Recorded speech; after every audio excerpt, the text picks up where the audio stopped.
So guys, what's up? What if Naruto was bodyguard of abandoned Princess Seraph movie? The name used to mean something in the past, a hero, a warrior, a shinobi that defied the odds and rose to the top. He defeated his former friend and saved the entire shinobi world from extinction at the hands of a vengeful goddess. From there you would think that it would be the storybook ending for him. He would become Hokage down the line, his friend would travel the world. He would get married and have kids and live a happy life. If that is the story you are hoping to read, then go somewhere else. This is not one of those stories. Naruto learned the truth about the world a long time ago, and that is, people are nothing but greedy and deceiving when they want to achieve something in the present. For him, he learned the truth about his friends, his so-called loving parent figures, and learned the truth about the shinobi world as a whole. They didn't care about him or those that suffered carrying the beasts in their stomachs throughout their lives. More, they wanted to have the power to determine the fate of the world and command it as they please. So after he defeated Sasuke, he was captured and sentenced to being experimented on by his own village. From there, the Kyuubi had merged with its counterpart and was trying its best to keep him safe. More since that, thanks to Naruto's planning and his own parents, they managed to form the seal, where he would absorb the other Biju to protect him. From this, they could not be sealed again, and they would continue to live in Naruto until his death, which could be very far off. In the times of his experimentation, he cursed humanity, and the Biju roared about what they would do to the Tritorso of this world when they had the chance. He even saw the ghost of Hagoromo and told him that it was necessary to keep the balance in the world. Naruto called him a hypocrite and how his mother was right. She was right to hate him because she saw the monster he would become and wished she smothered him as a child. This leads to the ghost pitying the child and saying he would be in limbo when his time was over, while the others are given a pass thanks to his influence with the gods. After his piece was said, Naruto screamed at the gods and damned them for his fate and demanded if they truly cared about him to show themselves or be considered monsters in his eyes. In that shocking moment on the table, he was meeting with Kami, who he showed his memories to. She was furious about his predicament and what Hagoromo did to make her look like a fool. She cried the child, knowing that her and siblings could do nothing for him, but he asked for a wish to be granted. He wanted the shinobi era to end, and he wanted something to grant him the power to do it with. Kami agreed to this and promised that one day he would be reborn again, and this time he would be the one that decides the fates of the worlds once more. With all of her power, she gave him the curse of Seraph. From there, he was turned into a monster. He quickly broke free from his prison and went on a slaughtering spree of the entire village. He killed the scientists, burned their notes, and then butchered the shinobi. First, he killed the ones that came first, and that was the Jounin and Anbu. He used one of his gifts, turning them into salt, after he sliced them with his black blade of his own blood. Next, he moved on to some of the Chunin that challenged him, where he slaughtered them with this blade of salt before confronting his former friends and enemies. The first being the Inyazuka clan that came quick with their dogs at their side and Kiba leading the group in the attack. However, they quickly found this boy was not the same person that he was before. Not only did he kill their dog partners, he slaughtered most of the clan, while saving only Tsume, Hana, and Kiba for last. He impaled Hana with one of his wings tips and turned her into nothing, enraging Tsume for this action. Before she could act though, she found her chakra being drained out of her body, with Naruto looking at her with his hand out. Soon her body collapsed to the ground and she cold moved from the pain she was in. Naruto reacted on instinct by using the chakra into a pure energy blast. Tsume's entire top half was removed from the blast, leaving the bottom to collapse to the ground. Kiba charged in the attempt to avenge his family's death, but he too was cut down by Naruto, with him walking away, not hearing his cries for mercy to the others. He continued this process with the deaths of the other major clans, but he arrived at the Hyuga clan and took his time. First, he slaughtered the so-called slaves of the clan and then killed the elders. Then he had Hiashi and his daughters and cousin left. Neji charged at him, but he removed his hands and then removed his eyes for good measure. This led to Naruto putting his blade through his chest, turning him into salt. They asked why he didn't do anything else, but he told them that there was no point. He would not waste his power on those that were this weak compared to himself. From there, he cut off Hiashi's head and crushed his eyes in his grip. Hinata shouted how he was a monster, and she was glad she never really loved him. How she damned him to hell if only the means to gain access to his family's secrets. Naruto sighed, telling her that while he was happy she got what she wanted, it won't matter. He then ran past her and put his hand through her chest, removing her heart in a second. Anabi screamed and threw her fists at him, but he reacted by using the blood dripping off his wings on the floor to impale her with the puddles turned needles. In time, the other clans and heir and heiresses fell, leaving only Kakashi, Iruka, Sakura, Sasuke, Tsunade, and the elders in their place. Naruto snorted at them and told them their end was already at hand, and he was not feeling the mood to drag this out more than he already had. Tsunade claimed his mistake was being born, otherwise Kushina might still be alive with her sensei and teammate. Naruto snorted and claimed they were real warriors because they died for those they loved instead of living as cowards. Talking about them made him angry, and soon he killed all of them. Kakashi here removed his eye first, then beheaded him. Naruto killed Iruka with a lighting fist covering his free hand. Moving on to the others, he killed Sakura and the elders with the greatest ease. Funny enough, they asked the great Uchiha to save them, but he refused and just watched on with quiet apprehension. When his time came, instead of helping Tsunade, he settled for impaling her through the heart and leaving her to die on the ground while walking up to his former friend and going down on his knees. "Kill me, why?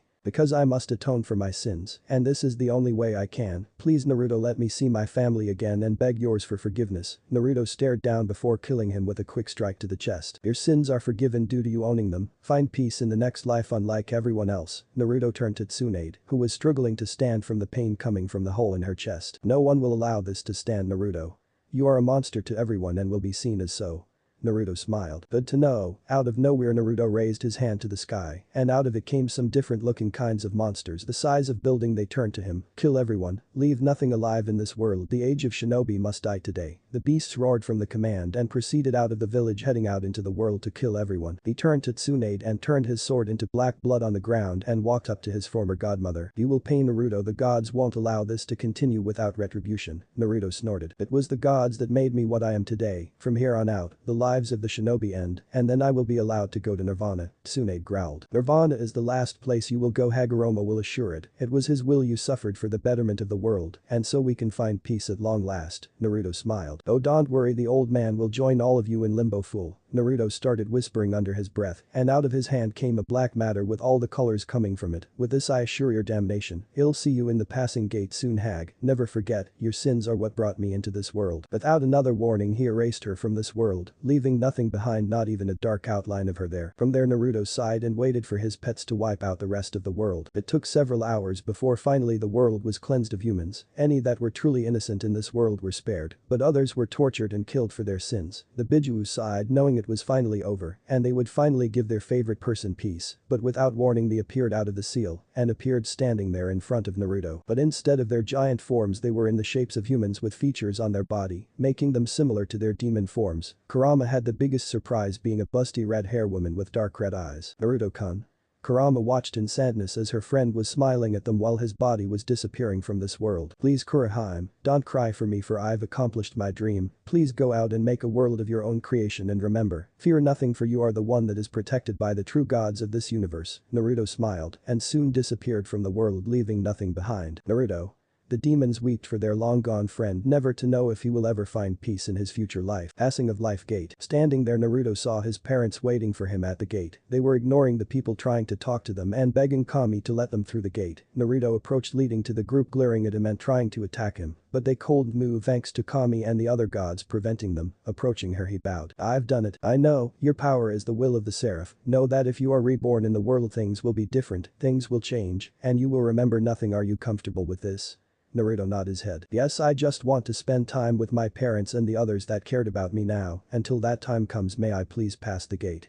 She smiled. "Of course, go Naruto, you are a free man for the first time." She glared at the other mortals. "As for the rest of you, I condemn you to limbo, never to see the exit. May the demons and monsters there have mercy on your soul, because I sure as hell don't plan to give you any." With a swipe of her hand, they were gone, and Naruto rejoined his parents in paradise, not knowing the adventures that are going to be coming his way and the change he will have on this world in the future. Centuries later, the blonde-haired teen was awaking from his bed and groaning from the sight of the sun. Trying to move his arms, he saw that they were constricted by a red-hair woman and a black-hair one. Both had smiles on their faces, but one was more perverted than the other. Sighing, he quickly and with complete silence escaped their death grips and hopped out of bed. From this point, he took a quick shower and had his uniform on for Kuo Academy. Looking at himself in the mirror, he ran his hands over his whisker mark birthmarks and saw his eyes were mismatching. One was purple and the other was red, showing he was distinct, but in reality he used to have blue eyes similar to his asshole of a father who abandoned him due to him being unable to wield a holy sword. In time he was sure he told some people where to find him, because he was then put into an illegal research facility that experimented on him for a while. Before he was freed from his prison by unknown means, he heard a dark voice in his head freeing him, and then he felt power coming out of his body which he was unsure what it was. From there he awoke in Kuo forests and was found by both the women and brought to his home as their own. Looking over at them he saw that the red-hair woman had a pout on her face, while the black-hair one had a smaller frown, while pushing her F-cup breasts up slightly. She had black eyes and long black hair with slightly pointy ears under her hair that were barely visible. The other had two fox ears popping out her head and some tails moving under the sheets. These two were Kushina and Makoto, a Seraph fallen angel, and Kyuubi Yakai, Both were beautiful in their own right, with Makoto having the bigger breasts, while Kushina possessed a better-looking ass. From there he could tell they were both in great shape, and both were trying to cover him in their scent, in the hopes of showing other women that they were the ones claiming him. That was another thing that was odd to him. They wanted him to join in on their marriage down the line. Yeah, that is right, both of them were married to each other and considered the hottest couple in the entire world, or at least in the supernatural world. From what he gathered, Makoto had some father issues and hated her father for being an asshole and a player that left her mother a while back before she died. From there, she met someone that acted like an entitled asshole to her, and she put him in his place before meeting Kushina. While Kushina was more there for herself because she was wanting to get away from the politics in Kyoto, they met and soon married, after having some time to get to know each other. From what he gathered, she knew his father, but apparently he cheated on her with his mother while they were dating and she left. He was also told he acted like he did in his facade, but he was more genuine about his feeling and emotions. Naruto shrugged it off, and soon they were one big awkward family. Naruto asked, "Why are you two in my bed again?"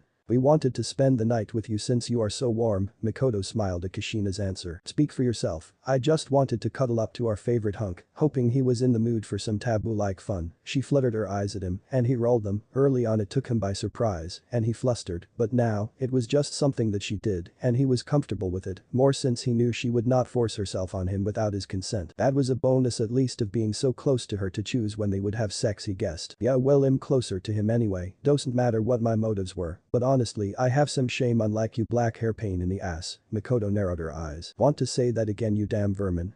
This ignited Kushina, who leapt to her feet on his bed, and Makoto doing the same. Naruto covered his eyes after seeing they were once again naked in front of him, leaving him wondering what the hell is going on. I mean, they were married, so why are they fighting over him like two teenagers in love? It was ridiculous in his mind and something he was not going to worry about. "Okay, well, I have breakfast to make along with lunch, so if you two are fighting, keep it to a minimum, would ya?"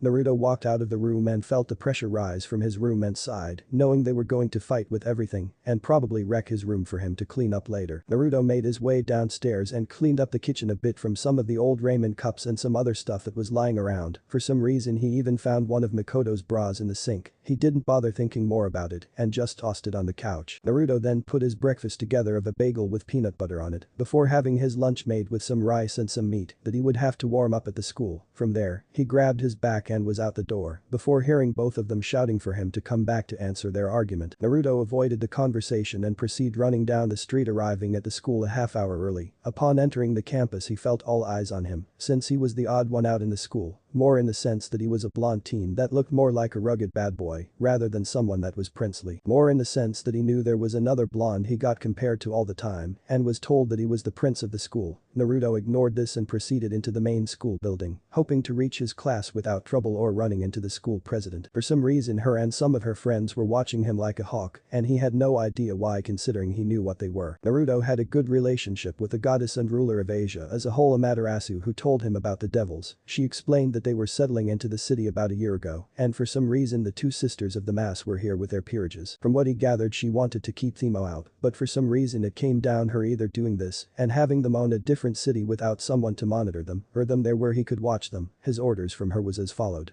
watch what they do, and if they fail to uphold their end of the contract, then she was to be told immediately. She wanted to avoid more conflict, especially since the Nico race massacre that left a bad taste in his mouth. For some reason he sympathized with the cat demons that were killed for what they were capable of. From what he was told, it was all for one devil that was abusing the one that is now considered the most wanted criminal in the underworld. Naruto sighed. It was times like this he felt something in himself telling him that he should eradicate them and leave them nothing more than husks. Since he was a child he always had this voice in his head, along with another power that seemed to be lurking beneath the surface. From what he was told, it was a power no one could explain, but it didn't do anything to him other than imbuing him with great powers. He never knew what that meant, but Amaterasu said it was something that only Kami could tell him, the primordial goddess. Entering his class he sat down near the window and relaxed there to wait for the day to get on with, but the minute he looked back up front, he saw Sona and Tsubaki both standing there. One was black hair with a bob-style haircut and purple eyes and pink glasses. Next to her was Tsubaki, who had long black hair, was slightly bigger breasted than her friend, and seemed to have mismatching eyes like himself. They both walked up to him, and he sighed, knowing what this is probably about. "Can I help you, school president?" The boys were angry he was talking to the two hottest girls in school behind the great ladies with such casual inference, but he did not care. "Yes, Naruto, I would like to ask you if you would mind joining me in my office at lunch." Naruto rolled his eyes. "I do mind, so would you kindly stop asking me?"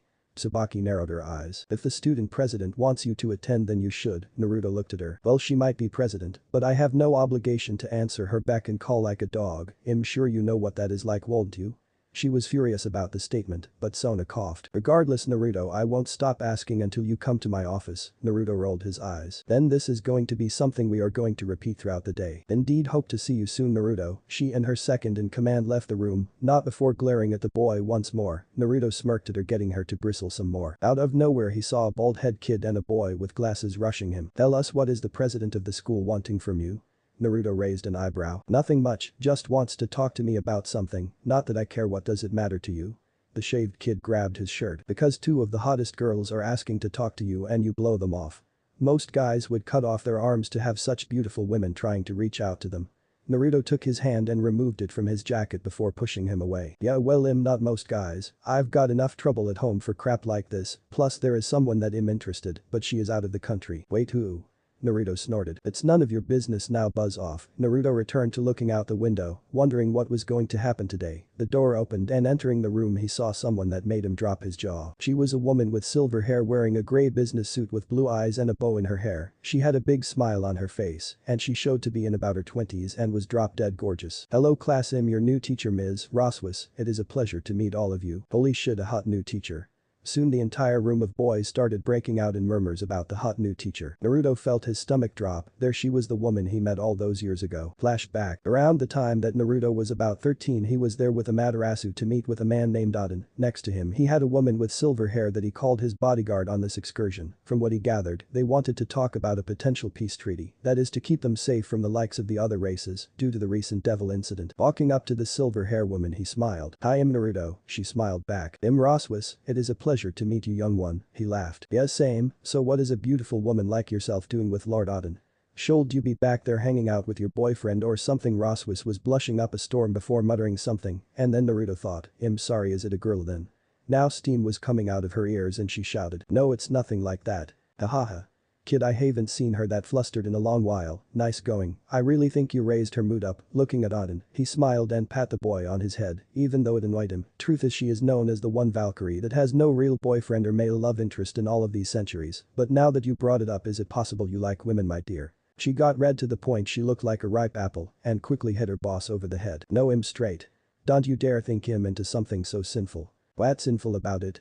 Roswas turned back to Naruto and he continued, if two people love each other, then there is no reason they can't be together no matter their sex. I have two mothers that are married to each other and are happily married for several years now. Isn't it uncomfortable? Not really, because of everything I've been through. This the first time I felt real love, but if you want I can help you figure out men if that is what's bothering you. Roswas blushed again, and this time Odin laughed at what she was probably thinking. In the end they agreed to meet up while he was around Japan and talk, and in time she became enamored about him and wanted to get to know him better. Soon a new crush was born, and she never knew she was competing with two women that wanted his love just as much as she did. Flashback end. Ultimately, they both had some form of feelings for each other, and he was not sure where it was going to go.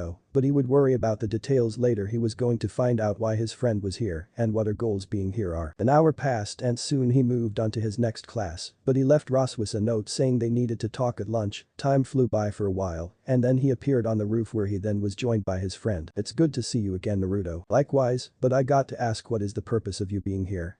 Roswas blushed cutely. Well, I did this really big job for Odin, and he asked if I wanted anything, and I simply told him I wanted to live in Japan with you, so he passed it on to Amaterasu, and she got the paperwork done for me to be a teacher here. I see. Naruto thought about that perverted old man wanting him to claim her, and that was something they would talk about at a later time. Look, I'm happy you are here, but it is dangerous for you. Devils live in the city and currently am monitoring them to make sure nothing gets out of hand at this point. On top of that, I have to make sure the humans are safe from those that would kill them for sick joy or other races invading the territory then. Well, if that is the case, then you need to work on your sensory ability. I sensed several fallen angels in the city today. What? Are you serious? Yes, I am, and I'm sure they are here for a purpose since they are all gathered up in one location. Damn it, then that means there is something in the city they possibly want. I'll have to report this then. Roswas stopped him. Wait, we should see what they are after first and then report it. That way we can know if someone else knows if they are here and why they didn't act. I mean, the devils are here as well, right? Yeah, you're right. How did this go on without them knowing? I'm suspicious about the whole situation now. Exactly, and don't worry Naruto, I will be with you every step of the way. But to know, so you want to eat your lunch with me? She smiled and soon they began eating not knowing they were being watched in the distance. Sona was watching what was going on the roof, but not able to hear what was going on. She had some suspicions when her sister said a new teacher was showing up and that she was to leave her alone. Sona tried to get more information out of her sister, but unfortunately she couldn't due to reasons and that she threatened that she was stepping on boundaries that shouldn't be crossed. When her sister got serious with her, that meant she was to pay attention and not cross her. While she might act more mature than her, she knew that power and skill she was still light years ahead of her, considering she was one of the mass and considered the strongest female devil in the underworld next to Graphia. Next to Sona was Ria's Gremory, who was watching the two with interest as well. From what she saw of Naruto, he didn't really have any special gifts or talents other than smarter than the average student. He also appeared to have a very closed-off file that her brother wouldn't give her and even mentioned that she was to not cause any trouble around him. For what? She had no clue, but she hoped one day to find out what he was so afraid of in this near future. At this same time they both knew that something was going on and planned on monitoring them. So Sona, what is your plan? Simple. I'm going to have my peerage members follow him home to see where his home life is and if there is something odd there. Interesting choice. I'm going to try and get Kaneko to get a read on the woman and see if she can recognize her magic from somewhere specific or if she is worthy of recruiting into my peerage. Don't you already have your eyes on Issei though? She laughed. Yes, but this is in case that doesn't fold out like I hope. Okay, let me know if you need help with him, Rias. She waved it off. There is no problem. I know the fallen angel is going to attack him sometime in the near future, and when he dies I can recruit him into my peerage then. I see, please tread lightly. From what my sister said, the gods of this country are not too keen on seeing their people dying needlessly. Once he is revived there won't be a problem. Sona sighed and waved off her lack of concern, since she was worried about how things were going to unfold in the next few days. Time skip. The day had ended and Naruto was on his way home. Well, sensing someone was following him all the way there, he sighed, figured the devils would be monitoring him, especially after watching him while eating lunch with Roswas. Yes, they knew they were being watched. It is why they were not talking about relationship stuff or politics, considering they would probably pick up on it through their eavesdropping. But they knew they were watching them from what they thought was a safe location. Naruto warned her to watch her step and try not to use magic unless absolutely necessary, considering this would bring more trouble to her and him. Arriving at his house, he sighed and opened the door before activating the seal around the house. This prevented people from peering into the house or feeling the magic that was inside. His sweat dropped. The place was decorated as if it was a love hotel now. He sighed and saw Mikoto lying on the couch in a revealing black lingerie that he could see the outline for her panties that barely covered her crotch and a bra that was hidden well with how small it was. Kushina walked downstairs dressed in a wide open bottom lingerie where she had a thong on and a bra that was either hidden or not there. Given how erect her nipples were behind the top, if he was honest, this was shocking what they did in such a short amount of time while he is gone. But then again, it was probably by magic, so he wasn't too surprised by it. What is going on? We are welcoming you home, Naruto-kun. Mikoto batted her eyes at him while Kushina was bending over for him to see her ass. Naruto sighed, used to this kind of seduction that he was practically immune. Sure, listen, we have a problem of the supernatural case. Mikoto and Kushina both stopped their seduction and put on serious faces for the situation in question. What is going on, Naruto-kun?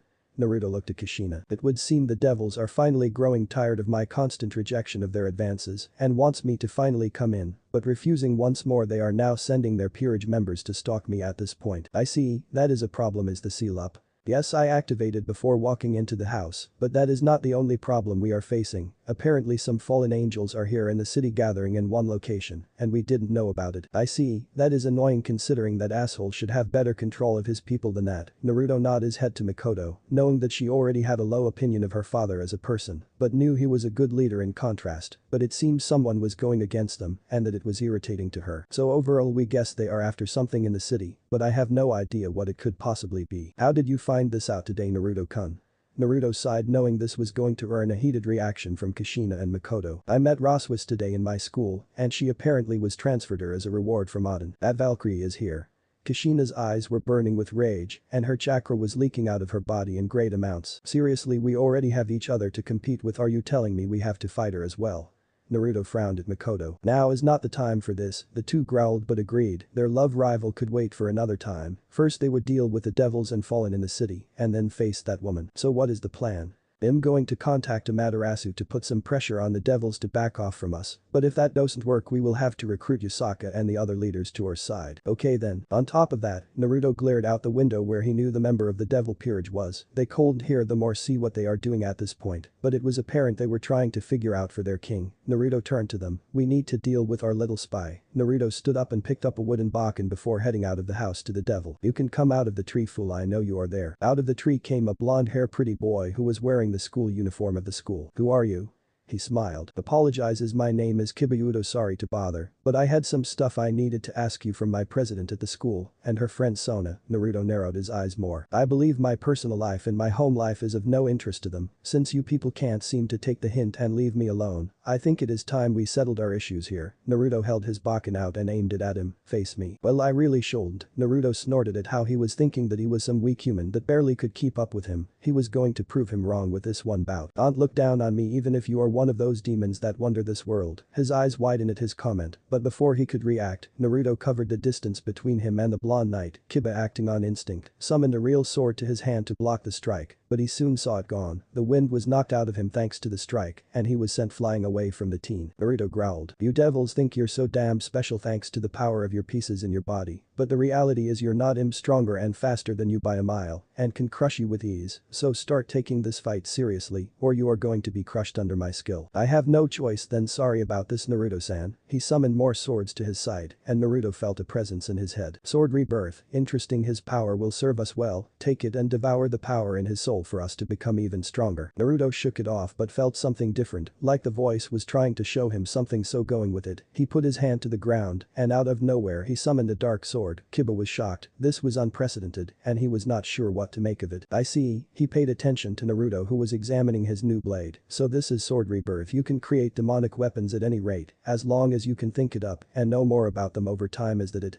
How did you? Don't know myself, sometimes I can do this, and then other times I can't do it. The only thing that I can think of is that something wants me to win and use your power against you to do it. Kinda an interesting concept, don't you think? Falling at the hands of your own sacred gear. Indeed, but you might be able to copy, but you have no mastery of it. He grabbed a black sword and charged Naruto with a swift swing, but Naruto counters the attack with his own dark sword that breaks his blade on impact. Both were shocked, and Naruto examined the sword some more, seeing it had a dark square guard similar to a katana sword, but all black. Ichigo's sword. It would seem this blade is like yours, but mine is somehow even more powerful than your own. No. Naruto aimed the sword at him and charged a Kiba matching his speed prior, but before he can block the sword touched his neck. Move and you die, it is that simple. No. You must kill him. I commanded. Shut up, I don't know who you are, but you are not in charge here. No, you must listen. We can grow faster if we just kill him and take his sacred gear. This way we can reach our full power quicker. I refuse, I don't want to become stronger that way, fool, don't you get it? It is necessary, otherwise it will come back and you won't be able to control it like last time. What is it? Time's up, damn it, next time feed on the power of those that cross our path. Before Naruto could confront the voice more, it was gone, and soon he felt himself lighter than before. Looking at the teen, he saw Kiba was terrified about fighting him any longer. Naruto turned his sword away and made it disappear. Leave my home and never return, next time I will take your arm. I understand, but please tell me, do you have a sacred gear? I'm not sure. It is a power I've had since the beginning of my life. No one is safe from this dark power. Leave before the others decide to kill you. Kiba was about to ask who he was talking about, but saw a Kyuubi red hair woman wearing a kunoichi outfit and a black hair woman with fallen angel wings behind her and red eyes glaring at him. He realized he grossly underestimated the power of Naruto, and the two women were just as powerful if not more so than him. If he was reading them right, knowing when to run, he took off in a mad dash to avoid getting killed by these two powerful beings and to tell his king that Sona was right, there is something going on, but what it is, he didn't want to find out. Naruto sighed. He looked at his hand and felt for the power from earlier, but he couldn't draw on it. What the hell is this? Naruto-kun, turning to Mikoto, she frowned at him. I think after today you can obviously say it is your sacred gear. Maybe, but it feels different, almost demonic at the same time of being sentient to the highest order. Most are sentient, but the power, it might be something to do with the fact your gear was probably a blessing from Kami herself. Maybe. Naruto turned back to the house and proceeded back inside, hoping some sleep will clear up this mess in the morning. Kushina and Mikoto traded looks. When do you think we should tell him the truth about his past? Mikoto sighed. You know the rules, until he comes to realizing who he is first we can't do anything. Kami forbidden us from doing so, remember?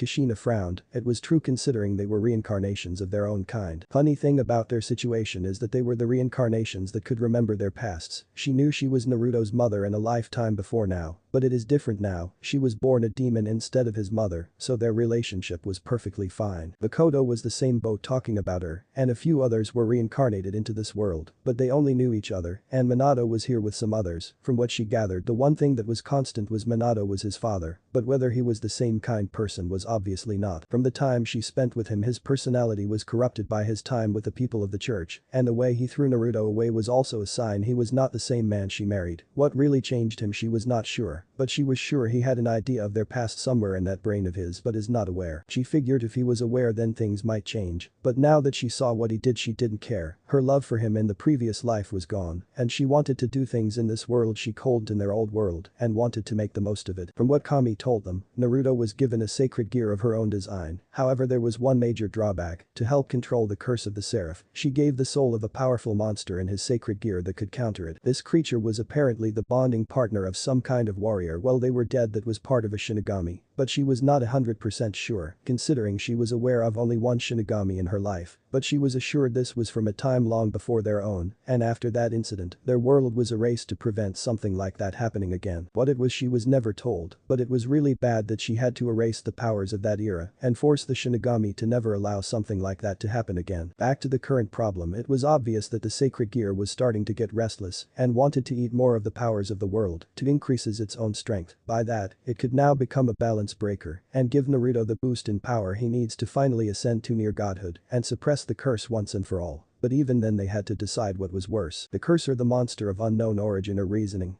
We'll figure this out soon, Kushina, I promise, and we will make Minato pay for his sins. I know, but I really don't care about him anymore, only Naruto-kun. She smiled as well. Me too, let's go inside and cuddle up to him. Dream world at night. Sitting bound in a chair was a dark figure. He was roaring at everything in his range and trying to break the bonds that controlled him, but he could see it was useless and was forced to calm down at some point to avoid having their chains tightened. He can't escape his destiny, it is the will of the Seraph to wipe the slate clean. Out of the shadows a towering figure appeared with horns on his head and dark golden eyes glowing in the dark. Maybe you are right about that, but as long as I'm here I will be the one that gains my freedom to unleash my power on the world. Fool, Kami-sama locked you away in this gear to prevent that from happening. You and I both know you can't take over his body or mind, it is futile. The monster let out a small chuckle. You and Kami think you know me, you don't understand anything. I don't want out. As long as death comes to those that tried to control us years ago, I don't care about him taking everything from me. You truly are nothing more than mindless beasts, just like the human filth of this world that pollute and kill for their own pleasure. That is the difference. I don't hide behind oaths and ideology. I kill because I can, and those that crossed me die for their attempts. It won't matter, soon he will come to me and I will reveal the power of the curse, and soon I will be free to cleanse this world again. We shall see, fool. The demon turned its head to the sky to see a blood-red moon illuminating over them a little bit to reveal a white skin and a blonde hair on a teen in chains. Our destiny begins now. Naruto yawned. Today was a bit of a drag for him. He had to listen to some voices in his head while he was sleeping, arguing about their positions inside of his body, more in the sense, their state of freedom and their importance. While he knew about his sacred gear, he did not know what the other voice was. When he asked Kushina and Makoto about it, they seemed to freeze up a little bit. That was unnoticeable, but he could still see it just by the changes in their stance. From what he gathered they knew what it was, but they weren't willing to tell him, meaning that it was something they either couldn't tell him or something that was part of something that he would discover later. Oh well, it didn't matter to him. Honestly, he was only focused on getting through his own day, for the most part, dealing with the devils that now will know he has a sacred gear and the skill to fight off a devil. Truth be told, he knew how to fight the supernatural for a while. His gear was apparently a first-generation gear, since there is no other recording of its existence in history. From what he can seem to gather about the gear, it has the power to copy other sacred gears and use all their powers, but with some modification here and there. But the real power of the gear is that he can rip the original gear out of someone without killing them and assimilate it into his own. From what he knew, his gear feared on other sacred gears and grew stronger over time. But the actual gear inside of him, he could use it whenever he wanted to and without any consequences other than more people would be coming for him. But that was a problem problem he was facing. His gear was wanting more sacred gears to feed on ever since he took his first few gears a couple of years ago. From what he knew, he took a powerful blood-red spear from this guy that was using it for his own purpose and corruption, another gear that granted him the power of absolute fire, and another that allowed him to view the souls of others and learn what they are hiding and how to fix it. The more he learned about the gears, the more he hated his own. It made it hard for him to talk to others due to his gear, wanting to rip that gear out of their body and devour it. Plus he knew the devils now were going to be on edge with him due to what he did to that pretty boy yesterday. He knew that he reported back to his peerage and whoever was here in town about his actions and power. This meant he was going to be targeted more, meaning he would have to fight more, and that was something he didn't want to do. While he was open to fighting them when no one was around and no one innocent would get hurt, he hated fighting in places like schools and other busy places where someone could accidentally get killed. On top of that, he knew that Amaterasu was going to deal with this mess for him, and that would be the end of it. Otherwise the devil factions risks getting evicted and banned from Japan on top of angering the goddess of the sun and her allies. Well, that is not a normal threat, but with the combined forces of the Nords, it really raised a bar in arguments. If you want to fight, y'all get one. Plus he knew that there was someone that protected them more as well, of even higher standings. Naruto knew that among the primordial in this world there are only 3 in existence. First there was Yami, ruler of the darkness, someone that ruled a world known as Limbo and was there to deal with the darkest figures in history. She was feared above most figures other than her own siblings, as she is considered the weakest of them. The next being the Shinigami, who was the one in charge of those or to be judged in death. He is a being beyond understanding and something that was just a force of nature that only did what was required of it from time to time, but the one that was to fear, hell, even Office and Great Red would never challenge her. Kami, the goddess of the primordial. It was rumored due to her powers she actually created a counterpart of hers from her own flesh and blood known as God. Looking up, Naruto sensed someone waiting for him at the school entrance, and it was Sona and Rias with their peerages in tow. They were glaring at him while Kiba was smiling nervously, and some of them were just smiling or just staring at him. He stopped in front of the group. "Can I help you with something?"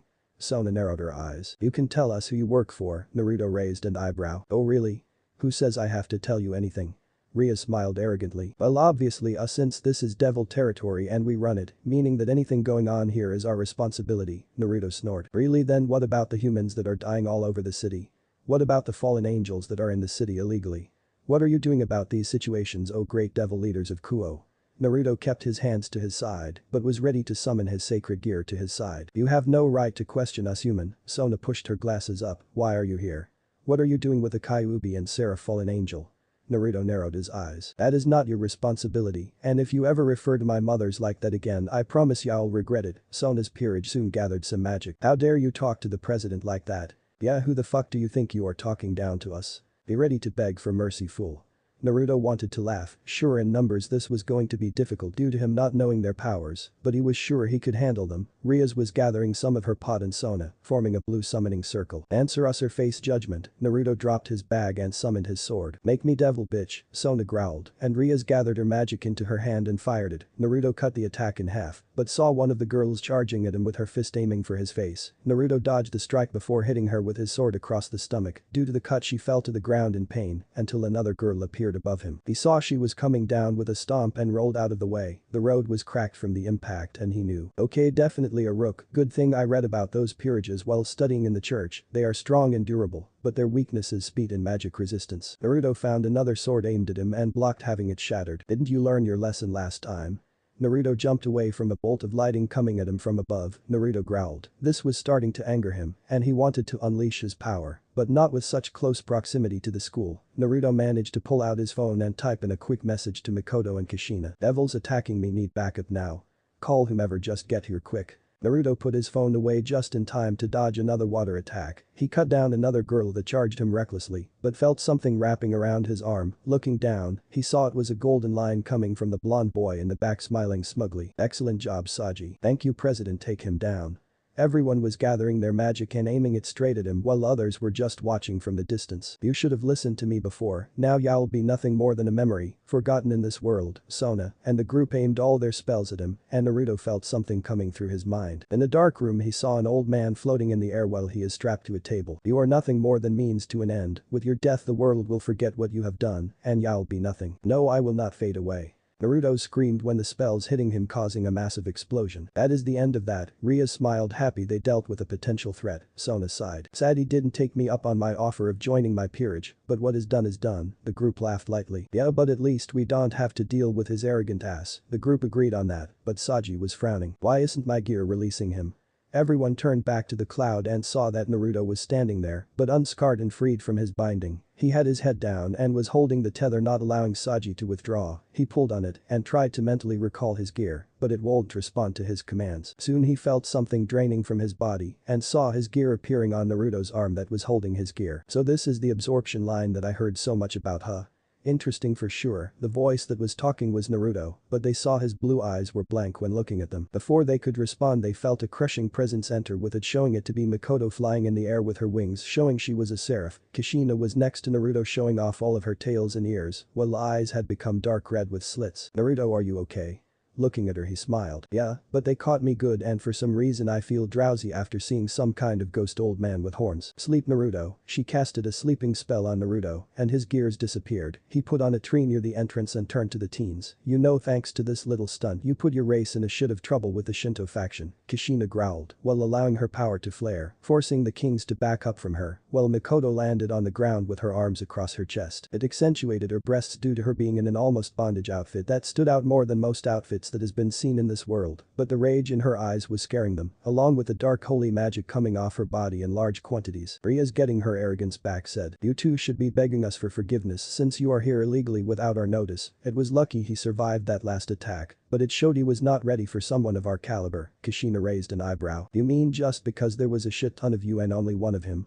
Oh yeah, you are total badasses. She rolled her eyes as she was saying this, angering Rias. I don't have to take this from someone that is going to face the wrath of the four mass, Kushina growled and soon started to gather chakra around her body, along with Senjutsu scaring Kaneko. If she was able to do this, then that meant she was as strong as her sister if not more, since she was doing it effortlessly. But before the two could act, a portal opened up and out of it came a red hair man wearing gold and black armor and a silver hair maid, along with a woman wearing a magical girl outfit, but next to them was a woman with long black hair, golden eyes that seemed to gleam as if they were fire, and a long black dress hugging her curves. See, this is what I'm talking about. You seems to have not kept the control you claim you would have, Seraph sighed. I know, but nothing. You've proven that your sister are not ready to rule one of my kingdoms, and it is stressing to me how far this mess is getting out of control. Rias was the first to act. Who are you, moms?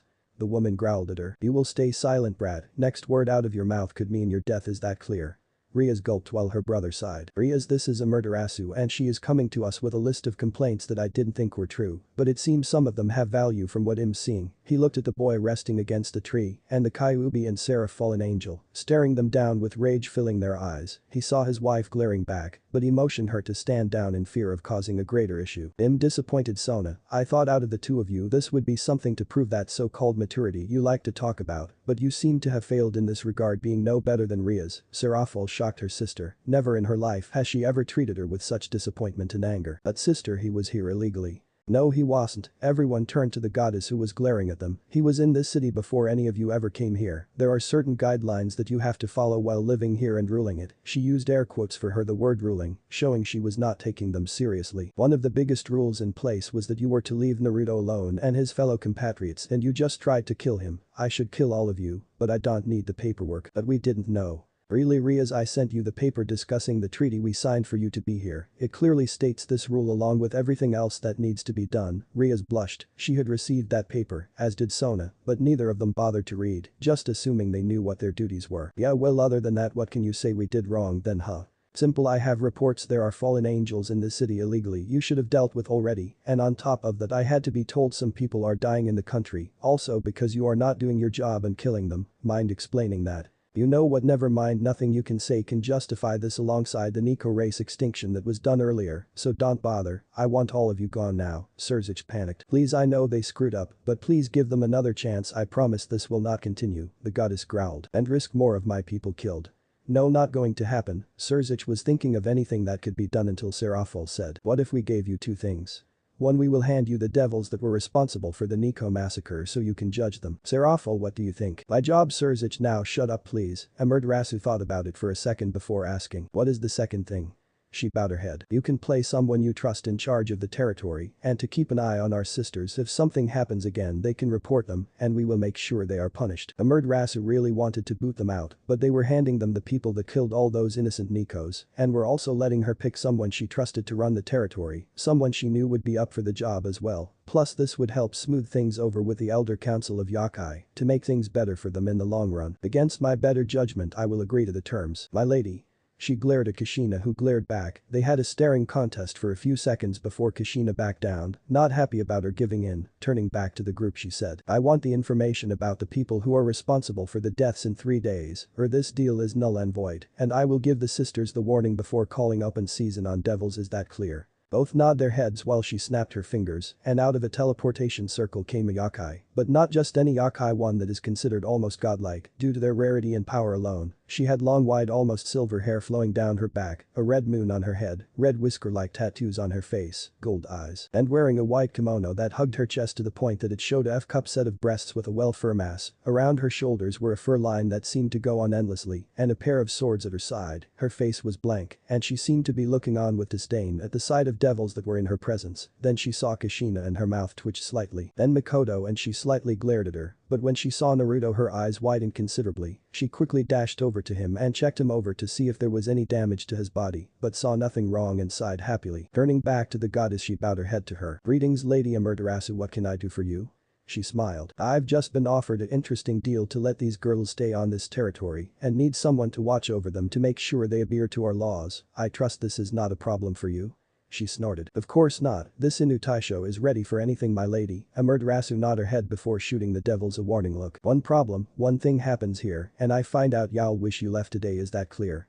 The group bowed to the god and she disappeared in a torrent of fire. The Inu Taisho looked at the group and walked back over to Naruto to pick him up and take him back to her home. But this led to Kushina and Makoto getting in front of her and having a heated standoff with the Inu. She growled lightly and reached for her swords. While this is going on, Graphia was scolding Rias for her actions and the attempt of murder of someone that the goddess holds in high regards. More in the sense, they knew that she was connected to other gods and powerful beings that so much as upsetting her could lead to grave dangers. Now they were being forced to appease them by sending some nobles to their death at the hands of the Yakai due to their sisters not knowing to stay away from Naruto. The boy in question just woke up and saw the Inu arguing with her mothers and greeted her. Greetings Lady Sessamaru, it is an honor to see you again. He sat on his knees and bowed his head to her. She smiled slightly. None of that Naruto-kun, please just call me Sasha. He smiled at her and nodded his head, but turned to glare at the devils before seeing the barrier around them was dispelling, meaning that the humans could enter and they could finally get on with their day. Naruto said. Kushina, Makoto, I will see you at home. Sasha, I guess you are here for a reason, so why don't you join me on campus to discuss what happened when I passed out? She nodded her head while Naruto wasn't looking, stuck her tongue out quickly at the other women. They growled at her, but retreated back to their home, waiting to surprise Naruto with some tender love and care. She can't go onto school grounds, it is forbidden. Naruto narrowed his eyes at Sona while her sister sighed. She can now, considering she is the new headmistress. From now on you two are on your best behavior, because if I do find out about something like this, then there will be problems. I'm not mom or dad, I'm not your brother over there, and I'm sure as hell ain't your friend. You just caused us a lot of trouble. The least you can do now is stay out of trouble, is that clear?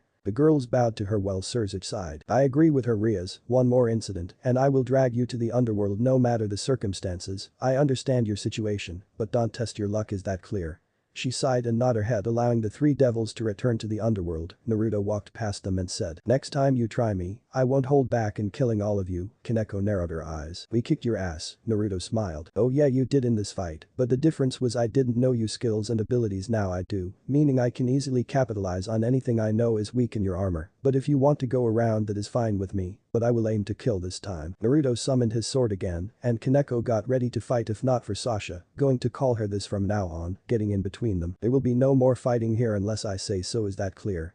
She gave Naruto a mild glance, and he agreed, sending his sword away. But for Kaneko, she glared darkly with her eyes flashing red for a second. You are a disgrace to the Yakai race, and I know for a fact that compared to your sister you're nothing. Don't ever bother calling yourself a Yakai, you shame all of us. Also, touch Naruto, and I promise your death will be another that is made by my sword. Kaneko shivered in fear and bowed her head to the alpha female. She was someone that commanded respect from other Yakai, especially since she could sense and smell she was an Inu Taisho, a mythical wolf demon so powerful that they were rumored on par with those of the Kyuubi. Naruto snorted. Oh yeah, thanks for the new sacred gear power, It'll come in handy even if I can use it fully." Naruto waved his hand at them while he and his friend walked onto campus, talking about the politics that were going to be set in place. Time skip. Naruto sighed and enjoyed his quiet evening. After having the situation with Sasha cleared up, he decided to attend class normally. From there, he saw that he was being watched by the devils again, and this time they were glaring at him whenever they had a chance to. Hell, he sensed one of them using magic in gym to try and trip him up, but he was able to counter this power. From there, he hung out with Roswas, who was nervous being around a powerful Inu Taisho, knowing of their power and seeing the look she was giving Naruto. Everyone knew that when a Taisho picks a mate, they keep them in sight and will fight all other females to stay the top bitch in this sense. Naruto exited campus, but he heard Issei in the distance. Apparently he had a date tomorrow. While he did not know the pervert well, he knew him enough to know that whatever date he was going on was something unusual, more in the sense of him saying that he had a girlfriend. Deciding on it, he was going to monitor the date tomorrow to make sure everything was on the up and up, considering there had been times he heard of mythical creatures tricking their human dates to kill them or eat them. He was going to make sure the brat didn't end up that way. Dreg. Huh? What are you talking about? The dragon, Dreg, the Welsh dragon and the one known as one of the heavenly dragons. Oh yeah, didn't he die with some kind of rival and their souls put into sacred gears, right? That's right, partner. Once more, he was a powerful sacred gear that it is considered one of the few gears that could destroy the world. If we had that power in our arsenal, I would be able to reach my balance breaker faster and you would have another weapon in your arsenal. How many times do I have to say it? I'm not just going to steal every sacred gear that comes our way, no matter how much you wish me to, or how close you want to be to your balance breaker, plus copying their powers is working out for us. For now it is, but think today you could have been killed by those filthy devils. What if someone comes along stronger than the group? What will you do? Your training can only take you so far at this point, but with a new sacred gear like that, boosted gear could prove beneficial to us. You make a good point, but that gear belongs to Issei, and I feel something in my gut telling me is destined for big things in the future. More like a spear in the gut if you ask me. I'm telling you, the fallen already have sensed his gear. It is only a matter of time before they come for him. If they take it or kill him before someone revives him, it could be disastrous for us. You mean you're right? Damn it. Listen to me, you little shit. The power I possess is out of this world. I have moves you can't use yet because you won't feed me power. If you put more sacred gears into me, I can then give you access to moves that no one can counter. Why? Because the power that is needed to use them is not in this world anymore. Think about it. You'll be one of a kind and a powerhouse at the same time. You'll finally be able to find those people that did this to us and take revenge against that asshole father of yours and his whore of a wife that he took. Come on. You really got nothing to say now. I'm thinking about it, are you being serious? Are you saying that if I feed you some sacred gears you'll be able to give me stronger attacks and power? That's the only thing you held on to, yes you dumb shit. For a straight A student you have a hard time grasping relative concepts. The truth is that I can teach you these moves, but you need to find me more sacred gears. Just trust me, have I ever steered you wrong? I guess you got a good point, and plus you were right, those other weapons only being so good for some things. Exactly, but this is our chance to get a really good one. But there must be another gear somewhere in the city that can do the same thing. I just don't feel like stealing Issei's gear is the best option without drawing attention. I mean, come on, if we noticed, and so did the fallen, there is no doubt the devils have noticed as well. Huh, you actually make a good point for an idiot. Hey, I resent that asshole. Whatever, yeah, I did sense another sacred gear in town, just follow my senses, and I can lead us to it. Naruto nodded his head before pulling out his phone. He left a message for his mothers that he would not be home until a little later than normal. With that, he took off in the distance to find the sacred gear with his own gear leading the way. In the shadows he never noticed Sasha was following him, along with Roswas, knowing that he was up to something. They couldn't tell what it was, but it was something important since he was coming into the city to do it. Naruto arrived at a shambled looking building and opened the doors. You sure there is a gear in here? Positive, I felt it for a while. Luckily my range is stronger than most. This is nowhere as strong as the boosted gear, but I can sense it is a decent one at least. One that is powerful enough to finally unlock the next tier for you and get me closer to full power. Alright, but do you sense anything else? I sense demonic energy and corruption. Indeed, so most likely the sacred gear belongs to the monster living in this area, meaning we don't have to hold back in stealing their gear. Hurrah. You're so childish at times, like you're one to talk One Punch Man lover. Hey. Fuck you. That is an awesome series, asshole. I just wish the anime would hurry up and introduce Geru already. Whatever, you humans always confused me to begin with. We are here. Naruto saw he was standing in an open space with a corpse on the floor. Out of the shadows he saw a pale-skinned man walking out with blood on his face and bloodshot eyes with a starved-looking body. You might next visit him. She calls for more blood. He summoned a small butcher-looking sword and started swinging it around. She wants more, and so do I, so make us feel alive. Naruto examined the blade before holding his hand out. The butcher's knife, a mid-tier sacred gear. They say every wielder that has ever used the sword has been driven made to keep the thing filled with blood. You must be tired, so let me take it off you. Naruto reached for the blade, but the man made a swing. Stay away, it's mine. It's all mine. No one will stop me. Once she is fed she will reward me. Yes, she will.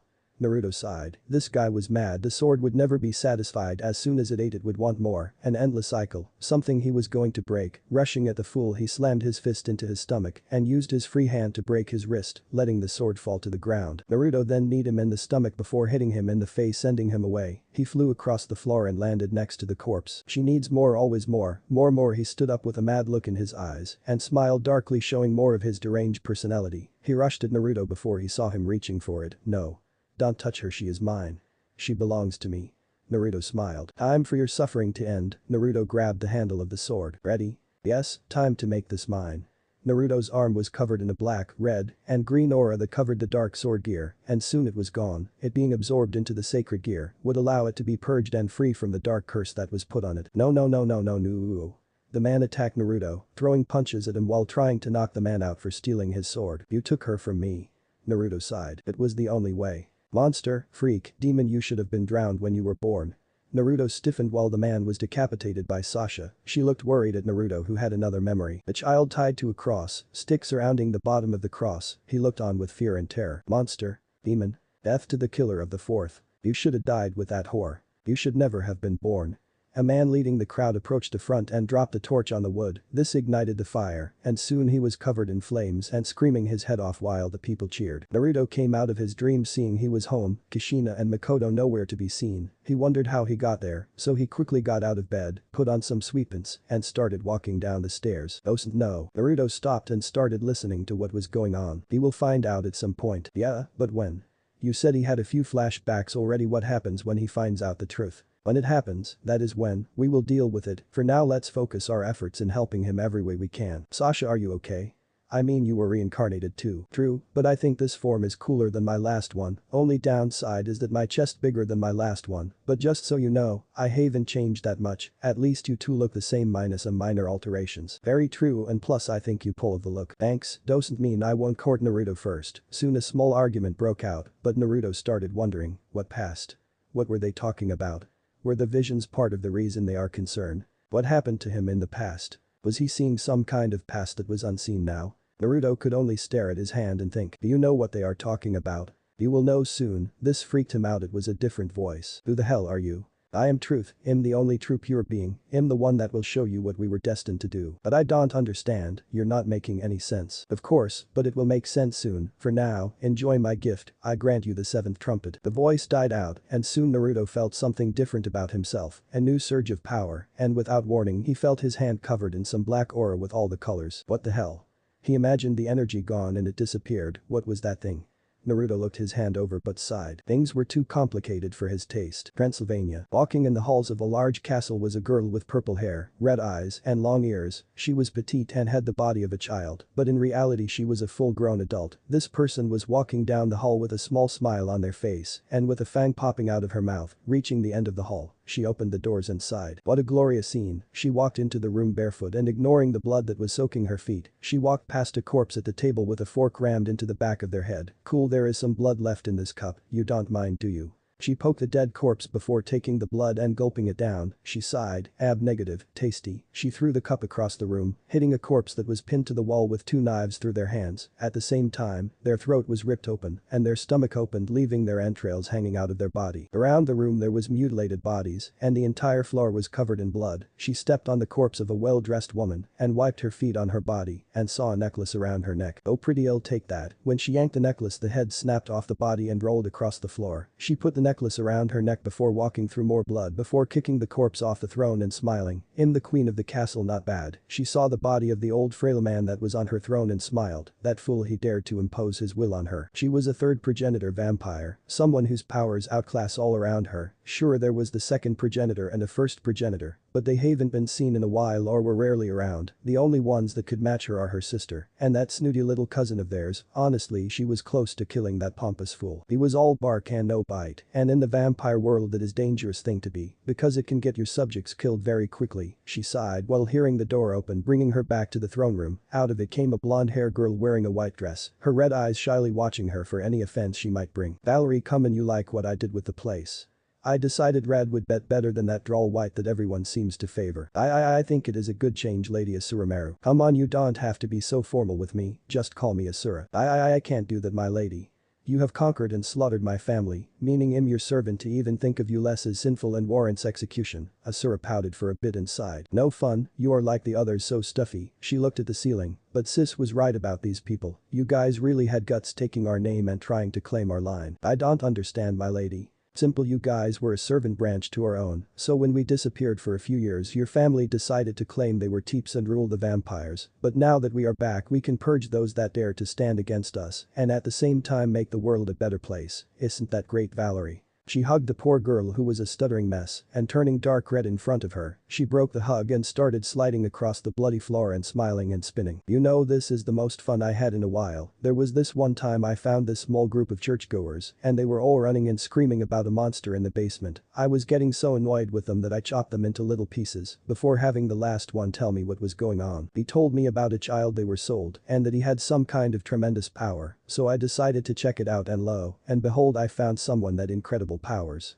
Her eyes turned into stars. He had these black-like wings, a weon that was completely white and made of salt, and his eyes were even gold with black outlining them. He was talking about them being sinners, and they had to be expunged from this world. It was amazing. But what happened to the boy? Oh yeah, I remembered that he killed everyone on the ground floor. Well, I helped him kill the ones that he missed or left dying on the floor. After we were done, he put his hand on the wall and turned his hand into this weird aura, blowing a hole to the surface and then flying into some direction. She pouted. I never got his name, but I know he is out there and I can't wait to see him again and see what kind of chaos he can cause. Hell, I'll join him. It beats dealing with some of the assholes in politics, no. She smiled at her and quickly head to the exit. Anyway, we best be off, my sister is waiting for us back home. Come along. Valerie quickly followed behind her new master and hoped that her sister, the ruler of the Teeps family, would not kill her when she saw her. Naruto was having a hectic day ever since he was told by his gear that he had a new set of moves he wanted to train them, but he told him doing them in public without a seriously powerful barrier would be a problem, so he had to ask his mothers and Sasha to help him set up the barrier that he was talking about so he can practice. The damn thing was huge compared to normal boundaries. It covered at least 50 miles on its own. From there he started his training with the women that surrounded him, each helping him set up targets or improving on his physical skills. At this point, he knew that when he talked down to the devils after losing he was a sore loser, not wanting to show a weakness of the fact they crushed him a fight, but also the fact he was left at their mercy and the mercy of whatever his power was. His gear mentioned that took control for a small bit to copy and absorb a little of that boy's power, and the problem is that he might have leaked his own personality into him at that moment. Case in point, the arrogant stance, the aggression he was showing, and the fact that he seemed to believe he was superior to them. The gear itself never liked being looked down at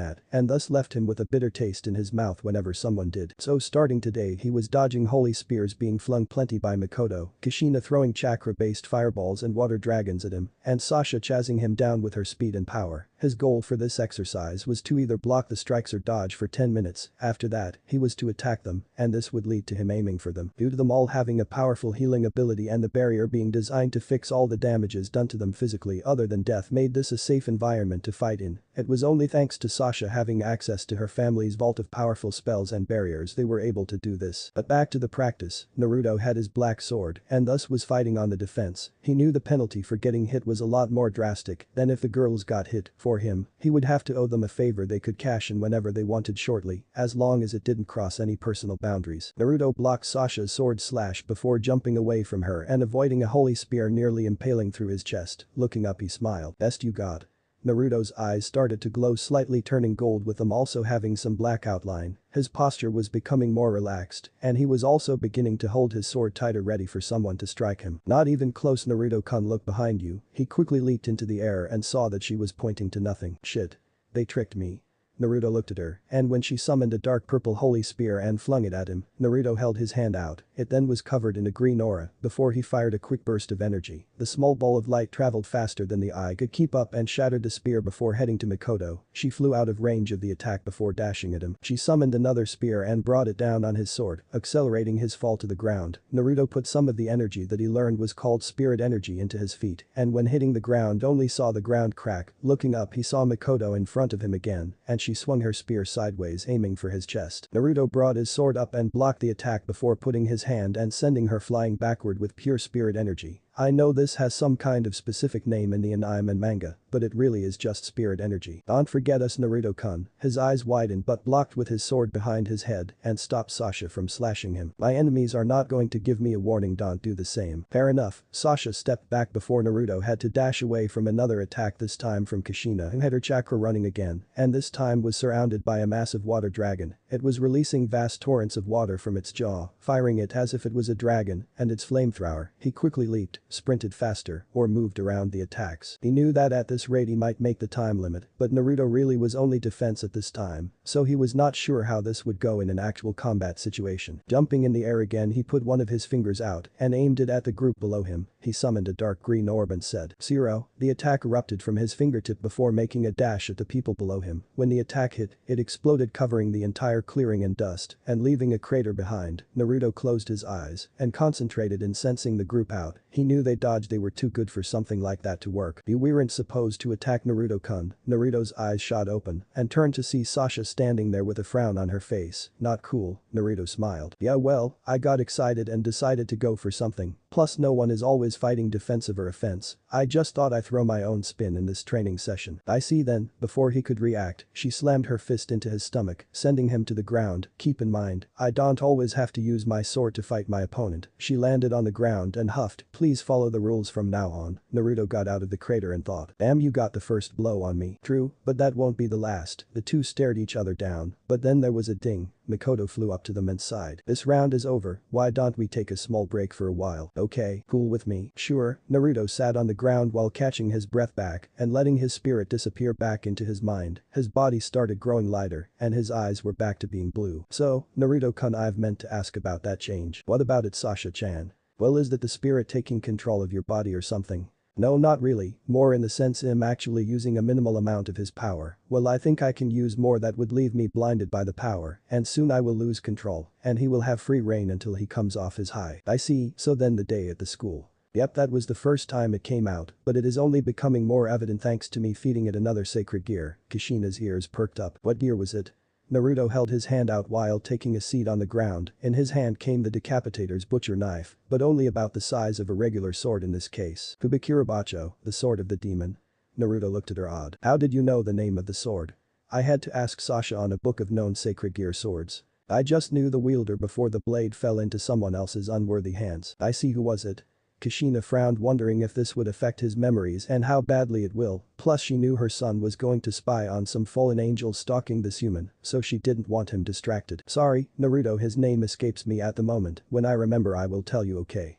Naruto sighed. Got my hopes and then dashed them. Not very nice of your mother. Please call me Kushina-chan. Naruto shook his head, leaving her in tears, whining about not getting known by her name. Mikoto got called Mikoto-chan, and Sasha gets Sasha-chan, and Roswis gets Roswis-chan. But no, she just mother. It was frustrating for her, since she wants a relationship with him, but he seems adamant on keeping her his mother. She would break that no matter what. There was a fire in her eyes causing the group to sweat drop due to her own inner dialogue, causing her to run a range of emotions, one being depression, then frustration, and then finally feeling the fires of passion. Whatever the hell was going on with her, it was definitely confusing. Naruto sighed. His mothers were weird, like that, 1 minute happy then sad. The only reason he stopped with Mikoto was that of the incident a couple of years ago they deemed to the whip incident. He shuddered. Do not speak of the whip. You have to admit she was pretty hot when she. Shut the fuck up. Ha ha ha ha. It was the best day of my life. So I have the right to enjoy it. Now if she just took. Don't you finish that sentence if you don't want me to force you to watch the Batman Robin movie. You won't. That credit card, whose fucking idea was that? I ever meet the asshole who thought that would be funny ill. Naruto turned off the connection between him and his sacred gear before turning back to see Mikoto and Kushina brawling a bit while Sasha sighed. He sweat dropped. Yeah, it was going to be one of those mornings. The evening. Naruto was following far behind Issei and his date for the evening. From what he gathered, the person he was dating was definitely a fallen angel. But he was not sure for who. He heard there was some splinter cells in the group and those that wanted to break away from Azazel. But then again, if he and his gear were able to sense his sacred gear, that maybe meant Azazel did as well. If that was the case, then he could possibly have wanted to find this gear, what it was, and bring it back to his faction. If that was the case, then that was fine. The man never wanted another war and didn't want any more friction between him and the rest of the races. Plus there was the rumor that Amaterasu apparently caught him peeking on her and beat him so bad they say just saying her name causes him to freak out, and she allegedly kicked him so hard that he was rumored to have lost one of his balls in the process and only got them back thanks to magic. From what he could see, the date was going well for him. In a sense, he was the perfect gentleman. Naruto knew that he had the skill to be one, but this is still shocking to see it firsthand. From there they went to dinner, some stores, and just, in general, goofing around through the town. He smiled sadly. He wished Issei would be happy even though he was a pervert. He was a kind soul at points and at times was one of the few people that while he was too honest with his intentions, he should still tone down on it. They were arriving at the water fountain where Issei was smiling after hearing her ask if she could have something from him. Apparently, he thought it was something perverted, but it turned out to be something else. Would you die for me? I'm sorry, I must have misheard you. I said would you die for me? Out of nowhere, she transformed into some kind of bondage outfit that made Naruto wonder if that was a common theme in the fallen angels. Mikoto he knew had an outfit similar to that, but he was not sure if it just a fetish or something that was uniform in the group. At the same time, he watched the poor boy get skewered by the fallen angel and sighed. While he wanted to interfere, he needed to confirm something. If it proved true, then he would help break him away from this group. If not, then he would call Amaterasu to help him revive him, since that is within her domain. Not even a minute later, Naruto saw a red summoning circle out of it. Came Ria's Gremory, making him narrow his eyes. He was right, the fucking devils knew that she was targeting the poor boy. But instead of bringing him into the fold to protect him, they let him get skewered, just so she could revive him without an argument. Naruto growled slightly and felt his spirit growling along with him, with something screaming at him to be released. Release me. I will show this nasty, sinful creature the wrath of the one that ends all. Be silent. You have no say in this situation, but still, I agree we should deal with this filthy devil for playing God with the humans of this world. Well, the boy is a little lusty for my taste. He didn't deserve this. Agreed. Naruto stepped out of the tree line. So Rias want to explain this situation to me? Rias turned to Naruto while internally growling. Ever since that damn boy had interfered in her affairs and caused her to lose face with her brother, things have been going badly for her. Apparently, her mother found out about what is going on and came to scold her for her lack of action and how she was damaging the image of the Gremory family. Her father protected her for the most part, but that just leads to them fighting more and more until finally, they both left in huffs with each other. It had become something of a common theme between them, and her brother made mention to not be surprised if they divorce soon due to the heat. Apparently starting back when she was engaged to the Phoenix family. She was opposed to it while her father was for it, but he would not listen to her and just had his other women pleasing him while leaving her to her lonesome. While she loved her mother, she was more of her father's daughter and always sided with him in arguments, except for the fact she was engaged thanks to him. But back to the problem at hand, Rias knew she was in trouble. She knew about the fallen angels in the city. She knew their goal at this point and thought it best to let it run its course. That way she would swoop in and save Issei, making herself into his hero and becoming someone that would lay down his life for her. Sure, she would treat him like family, but in the end, he was a means to an end. And if he proved more trouble down the line than he is worth, then she will get rid of him. Not kill him, mind you, but trade him out for some other pieces or have her cousin give him some of his pieces to help her find more recruits for the future. No, I don't feel like it. Naruto narrowed his eyes, causing them to flash gold for a second. Really? I find it odd that you just happened to show up from a summoning slip that he just got today. On top of that, he died while a fallen angel was on a date with him. A fallen by my knowledge has been here for a while, and you should have either removed or eliminated at this point. So if that is the case, it looks like you are here to make yourself a hero while forcing him into your group without resistance. Rias was sweating slightly. He knew he was playing it out like he was working everything out, but the asshole knew her plans. Without warning, she rushed him while changing her eyes. You will forget what you saw here. You will return home with no knowledge of this and tell the yokai running the territory that it would be better than the devils are better at maintaining control of Kuo. Naruto deadpanned and punched her in the face. Really? I know about magic and you fought me yourself. Why did you think that would work? Rias growled and aimed a punch at his head, but he blocked the strike before pulling her forward. With this momentum, she felt his free hand slammed into her stomach, taking her off her feet and knocking the wind out of her. You suck at hand-to-hand combat, you know that, right? So what? I'll kill you with this then. She gathered her magic up and aimed it at Naruto, but he summoned his sword and with a single slice, cut her pot in half. He then thought, time to try this new power out. He gathered the black magic with all the colors flowing in it into his hand. He concentrated on it being condensed around his fist, and with one mighty punch, sent a straight beam of energy past her head. From there the attack tore through the trees and left a small straight fissure line in the ground. From this point, his power erased the trees entirely. Even after the attack only took off a small part, you could see the life fading away from the tree after it fell to the ground and soon turned into nothing. From what he was able to gather with this attack, it erased someone down to the atomic level and left nothing behind to defer from them unless you cut off the limb that is hit. The offense will spread throughout your body slowly and make you feel yourself dying slowly. Naruto saw the fear in Ria's eyes and he said, "Oh, leave this area and I won't report this." She frowned. "I need the boy, otherwise his sacred gear is going to disappear." Naruto sighed. "The flavor I won't miss." He gathered some more magic into his hand and Ria's growled. She realized that she had no choice in this and summoned a summoning circle. From there, she teleported back to the clubhouse to inform the group of her failure and plot a way to discredit Naruto. She wanted everything to go back to the way they were before with her on top and him being nobody that seemed to just float into the world and out of it. Hey, she was a devil, she was selfish and wanted things to be her way. Naruto pulled out his phone and found the title of Son and called it. "Naruto, what is it?" "I'm prepping to meet Yusaka soon." "I know, but I need to see you now. Apparently, we have a boy in Kuo from my school that was just killed. He met the fallen flying around and needs help." "Okay, I will be there in a second, but no, I want these fools dealt with soon. Is that clear?" "Yes, Mom." Naruto hung his phone up and once he did, Amaterasu appeared out of thin air and saw the boy on the ground. "I see, sacred gear user." "Yes," she sighed. "I pity these humans, they are put through the worst, and yet no one tells them more than what is required at times." "Indeed, so can you revive him for me?"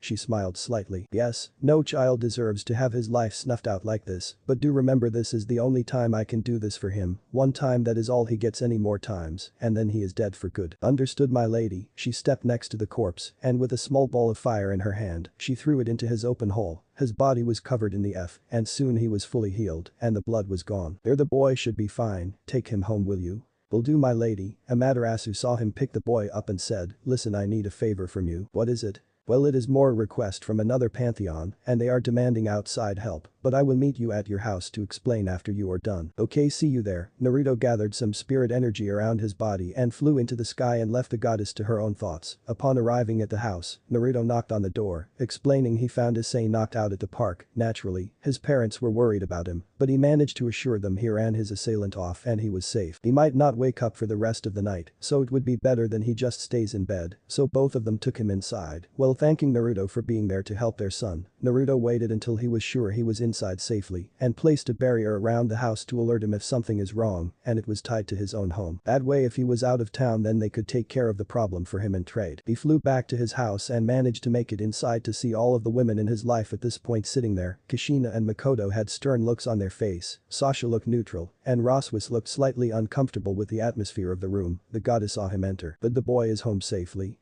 "Yes. Great, now we can talk about this request that came to me." Naruto took the last seat between his two mothers, while directly across from the goddess. "So who is the request from?" "It comes from Olympus." The group was shocked to hear this. The goddess giggled. "I was surprised too. This is the first time I received anything from them, and when I asked Odin he told me they did not receive one." "I see, but Lady Amaterasu, what is about?" She pulled out the parchment from a pocket dimension. "From what I can gather, it comes directly from Athena and Hera. They wrote that they are doing this because the council has agreed against Zeus and seeking some kind of outside help to assist them. But what it is, I have no idea, but it says they urgently need help from me and want me to send someone to help them." "Fine then, but I don't understand how this has to be me. I mean, don't you have tons of other people you could send in my stead?" "I do, but one, most of top warriors are women, and those gods have a bad tendency of getting too touchy and rapey for my taste. 2, you are the only one available at this moment, and 3, you need to get out of Kuo and Japan as a whole for a while. I deal with the current devil situation." "I see, what is the reward?" She looked through it and put her finger near the bottom of the parchment. "It says that we can have 2 free deals on the honor of the gods, and if they are broken, then those gods will be banished for breaking the promise." "Okay, when do I leave?" She smiled and snapped her fingers, and a dark horse with wings appeared. "Really, did you have to have him appear in my living kitchen?" The goddess was sheepish and sighed. "He took the horse out of the house and mounted the animal. Hopefully I will be back soon, so please all of you inform Issei about his change of situation and make sure the devils do not bring him into the fold before you can reach him. If they do..."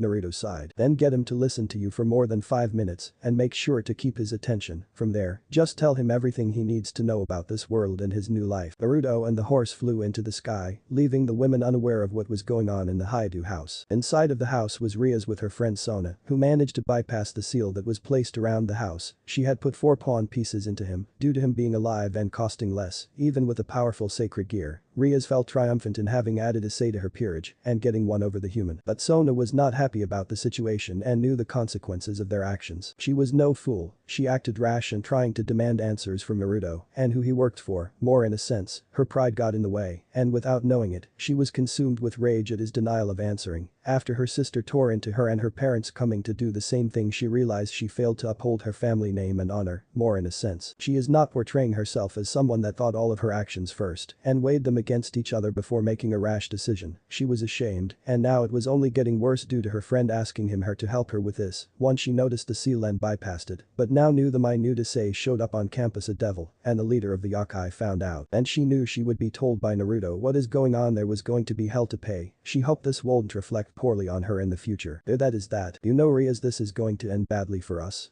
You worry too much, Sona. And you don't worry enough, Rias, she scoffed. Relax, in a few days I will show that boy and his friends what a Grimoire clan can do, and with Issei by my side, I will be free. What are you planning for him then? Don't know, once the thing with Riser if over, if it proves more trouble than it is worth, then I will trade him away. She shrugged her shoulders, not knowing the frown on Sona's face. That sounds like something Riser would do. Don't ever compare me to him.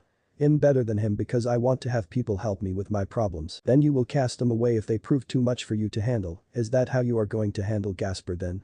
She growled. I don't have to explain myself to you, Sona. Rias teleported away, leaving Sona sighing and teleporting away as well. Tomorrow is going to be hell for her, she could just feel it. Underworld. Then Alana sighed. Once again her husband did not join her in bed. Honestly, it seemed to be the better option with all the fighting that has been going on lately. She also didn't want him to see the paperwork he was working on at this point. More in a sense, the papers were her divorce papers to her husband, so he can be with his merry band of whores that he liked to parade around for her. She never really liked many of them and found most of them more annoying than others in this situation. With this, she would be free from her husband and allowed to pursue her own goals and maybe find true love in her own right. For her, she married her husband as an arranged marriage and they did love each other for a while, but it seemed to fall out of place after a while. She knew that Lord Bale would not approve of what she was doing, but it was her life and Vanillana would do as she damn well pleases with her freedom and rights. Plus, she was growing more disappointed with Rias as a whole. She loved her daughter still, but it seemed the more she watched her, the more like her father she became. Rias was nothing like her brother. She was selfish, conniving, and at times cruel when she slipped. Unlike her brother, she was not the person that ruled with both love and compassion, while only manipulating a situation where all parties profit, but instead just looking for what benefited her in the end. She knew her daughter wanted out of the marriage contract, and that was the reason she was still fighting for her, but she was not sure anymore. Should she help fight for a daughter that just recently attacked and almost killed someone, just because he didn't want to tell her his secrets?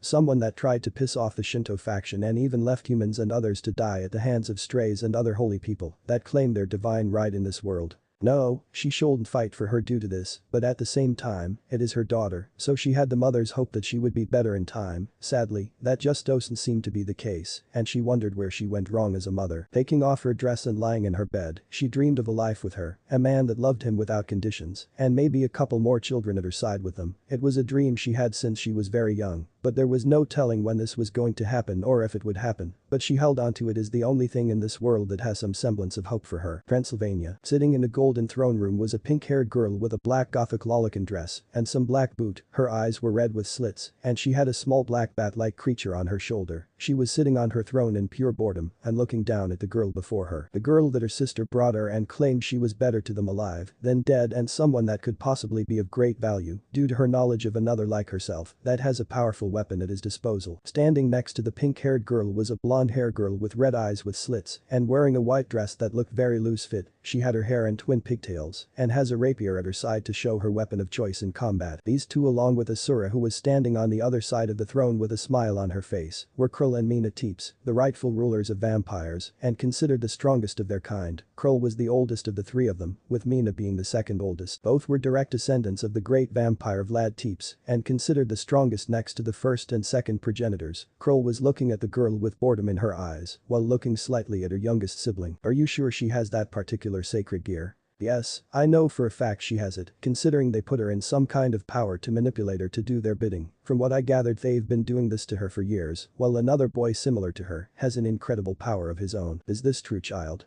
The girl sputtered but answered, yes, Queen Teeps, I know my friend Gasper has the forbidden Baylor View sacred gear and is said to have the power to freeze time or even one person in a specific moment in time. I see, and you have no idea where your fellow Daywalker has disappeared to then. Yes, he disappeared, but last I heard from some of the others it is believed he is in possession of the devil race. Mina growled at this moment, and Krull sighed. Figures those bastards steal from all other races and claim we are out of line when we do the same thing. It is annoying how hypocritical it is of them for their own system stealing from us. More in a sense, wouldn't it make sense to share the knowledge of creating more of your race with others? I understand, sister, but back to the question, what is sacred gear you possess, Valerie? She frowned and faced the ground. Sephrith Grawl, Krull was shocked by her answer, and so was Mina, while Asura smiled at them. Didn't I tell you she was special? You did, sister. Now then, knowing this we need to keep you safe. If you swear to listen to us and follow the orders of the true Teeps family, then I shall not only assure your safety, the freedom to use your gear unless absolutely needed, but I will bring your friend to you. You can bring me, Gasper. Yes, it is within my power, and when I do, then you two will never have to leave each other's side again. I will. My loyalty has always been to the Teeps family, and I would be honored to be of service to you, no matter how weak I am as a damper vampire. Good. Mina, get her some proper clothes and set up some training for her. If she is going to be assisting us, we need to make sure she can hold her own in a fight when necessary. Alright, sister, I shall return soon. Mina was gone in a blur, leaving Valerie wondering how she was able to move so quickly without so much as making a sound. Queen Teeps, may I ask something? Sure, ask away. Well, how is that you three are able to walk through the sun without getting burned?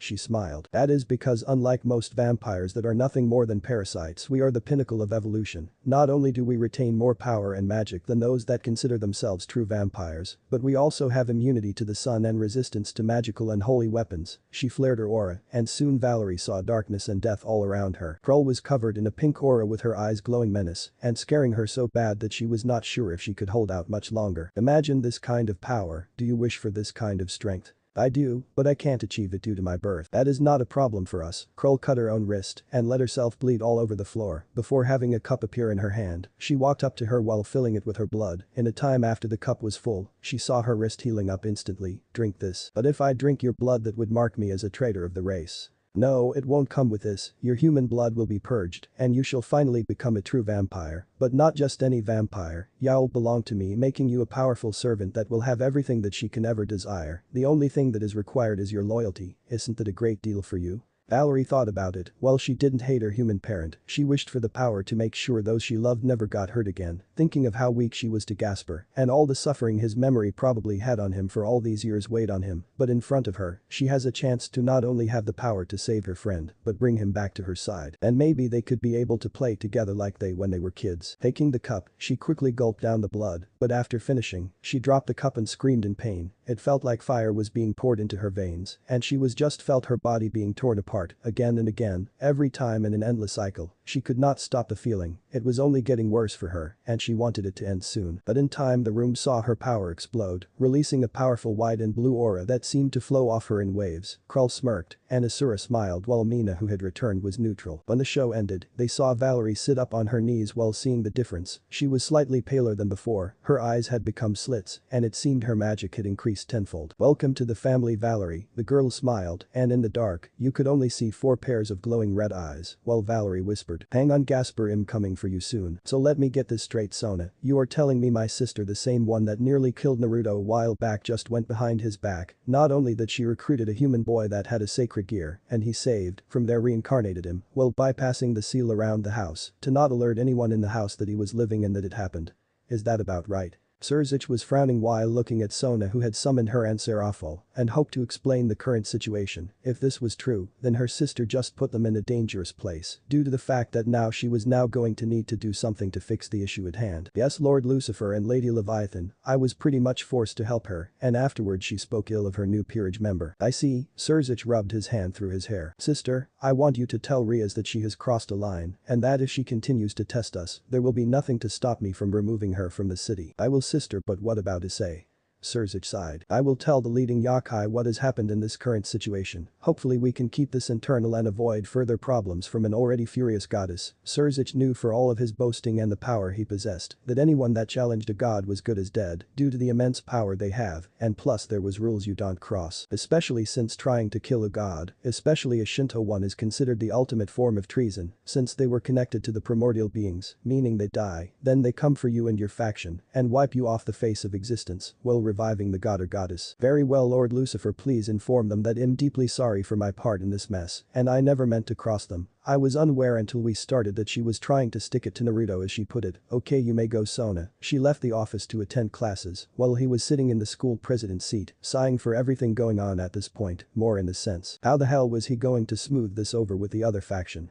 Seraph already was handing the nobles over to the Shinto faction, and last he heard only 2 had not been executed at this point and forced to pay huge sums. From what he was able to gather, it was mostly those that were ancient nobles or those that were heirs at the time that thought they would never be touched. But joke's on them, apparently now they were being sold to the yokai for what they did. Now his sister has just put more on his plate and he was not sure how he was going to convince her not to tell her goddess the sin they committed against them. It was almost impossible since they almost had nothing of real value for their faction, more in the sense, how the hell were they going to compensate for this mess, and if the goddess did find out, then what was going to happen? Would they be executed, more his sister in this case? While Seraph and Seraph tried to figure out how to get out of the situation, Issei was just coming onto campus and seemed to be confused after telling his friends about his girlfriend. It turned out they didn't remember her. Hell, his phone was empty and he felt like something odd was going on today. But when he arrived in his main room, he was called the new headmistress's office and was worried about what was going to happen. Walking to the door, he knocked and heard, "Come in." It was muffled by the door and he walked into the room and had to suppress a perverted look on his face. She had massive breasts and was a knockout in her own right. His mind went 100 miles a minute, but something inside of him was, keep your thoughts to yourself or you could be in real trouble. Welcome, Issei Haidu, it is a weird pleasure in meeting you. She stared at him and watched to see where his eyes were. Apparently he was keeping them on her face and that was keeping him from smacking him around. I called you to my office to talk to you about yesterday. What do you mean?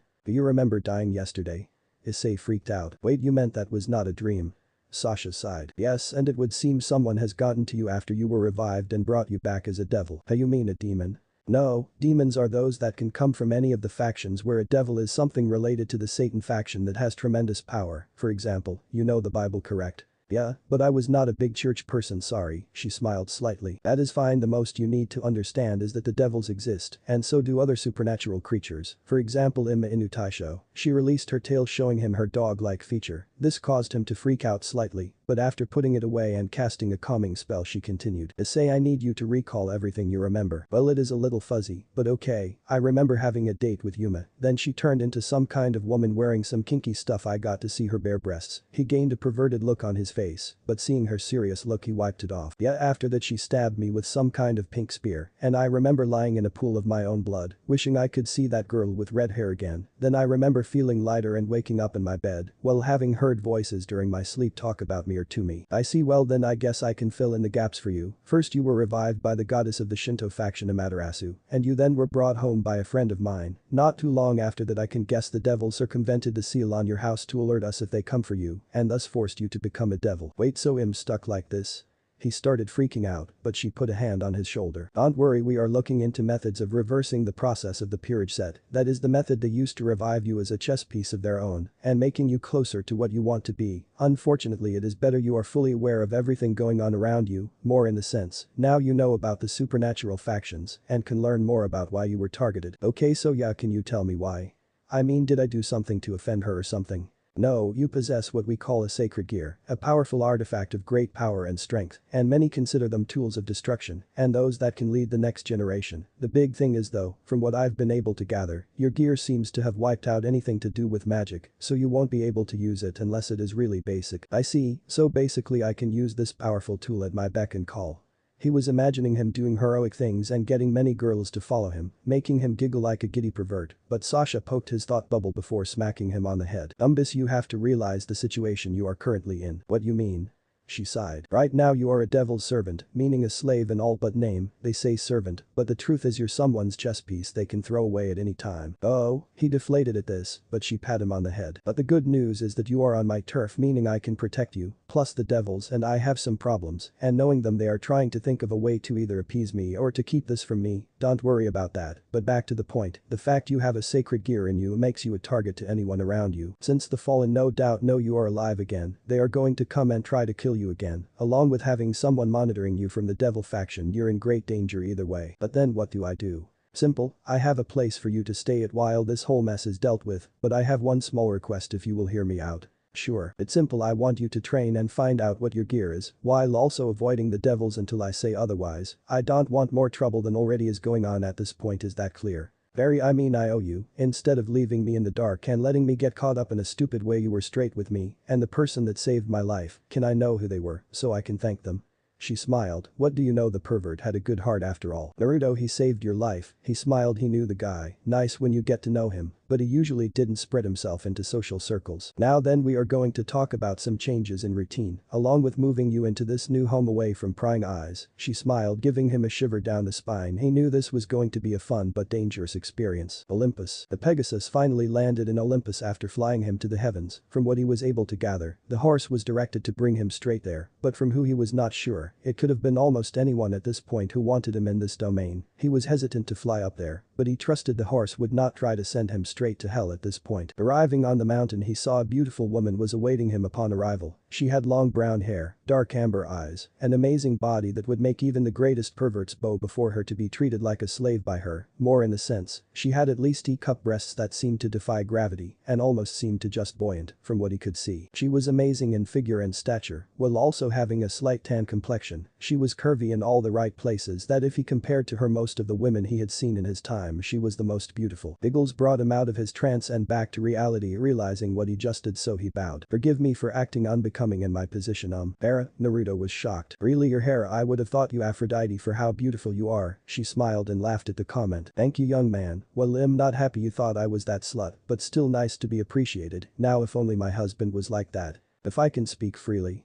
She nodded her head. I don't know why he goes after human women, I mean yeah, they are pretty, but you are the perfection of beauty and family. I know if I married you, I would be beating all other men that even looked your way to death for thinking they were worthy of being in your presence, more so myself, since I feel I was unworthy of your love and unconditional support. Hera was surprised about how he felt and felt her heartbeat race a little bit. With a small blush on her face she said, why can't Zeus be more like you? Sorry for speaking out of line, she waved him off. No, it is fine, I'm happy to feel the unconditional affection of someone after so long, makes me wonder some things. I understand, but again it was unbecoming even with permission. Like I said, it was fine. Now then, she turned serious, you are here about the job we sent to Amaterasu? Yes, what seems to be the problem?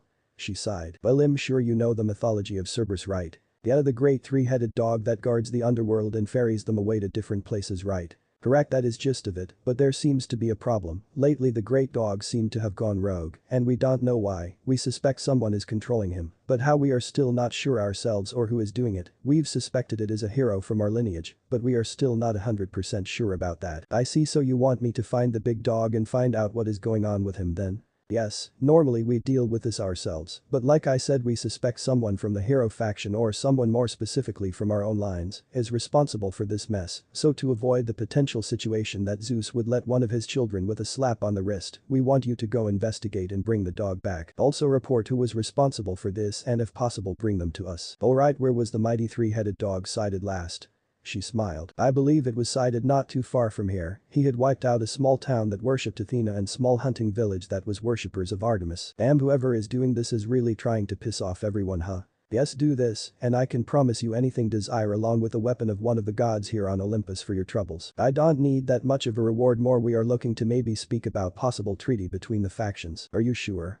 I mean, most would take full advantage of this situation if they were in your position. True, but not most people in this case. I see, very well, it shall be done. Naruto nodded his head and with a single hand was teleported to Greece, leaving Hera sighing. What a man. Indeed, Hera, turning around, she saw a woman with red hair stepping out of the shadow carrying a spear in hand and with a figure that could rival her own, only she was a D-cup while also having slightly larger ass than herself with green eyes. Next to her was a woman carrying a bow and arrow quiver along with having silver eyes and having a more childlike form currently. So what do you two think?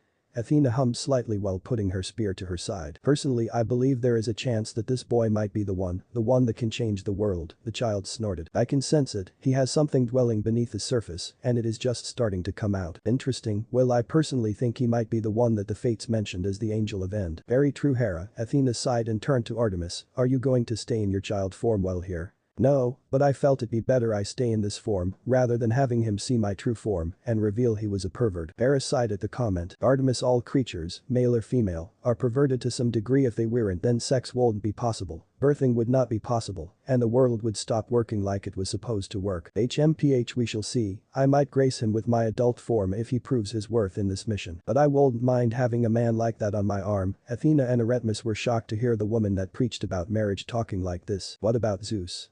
She snorted. Please, that man has slept with how many mortals now?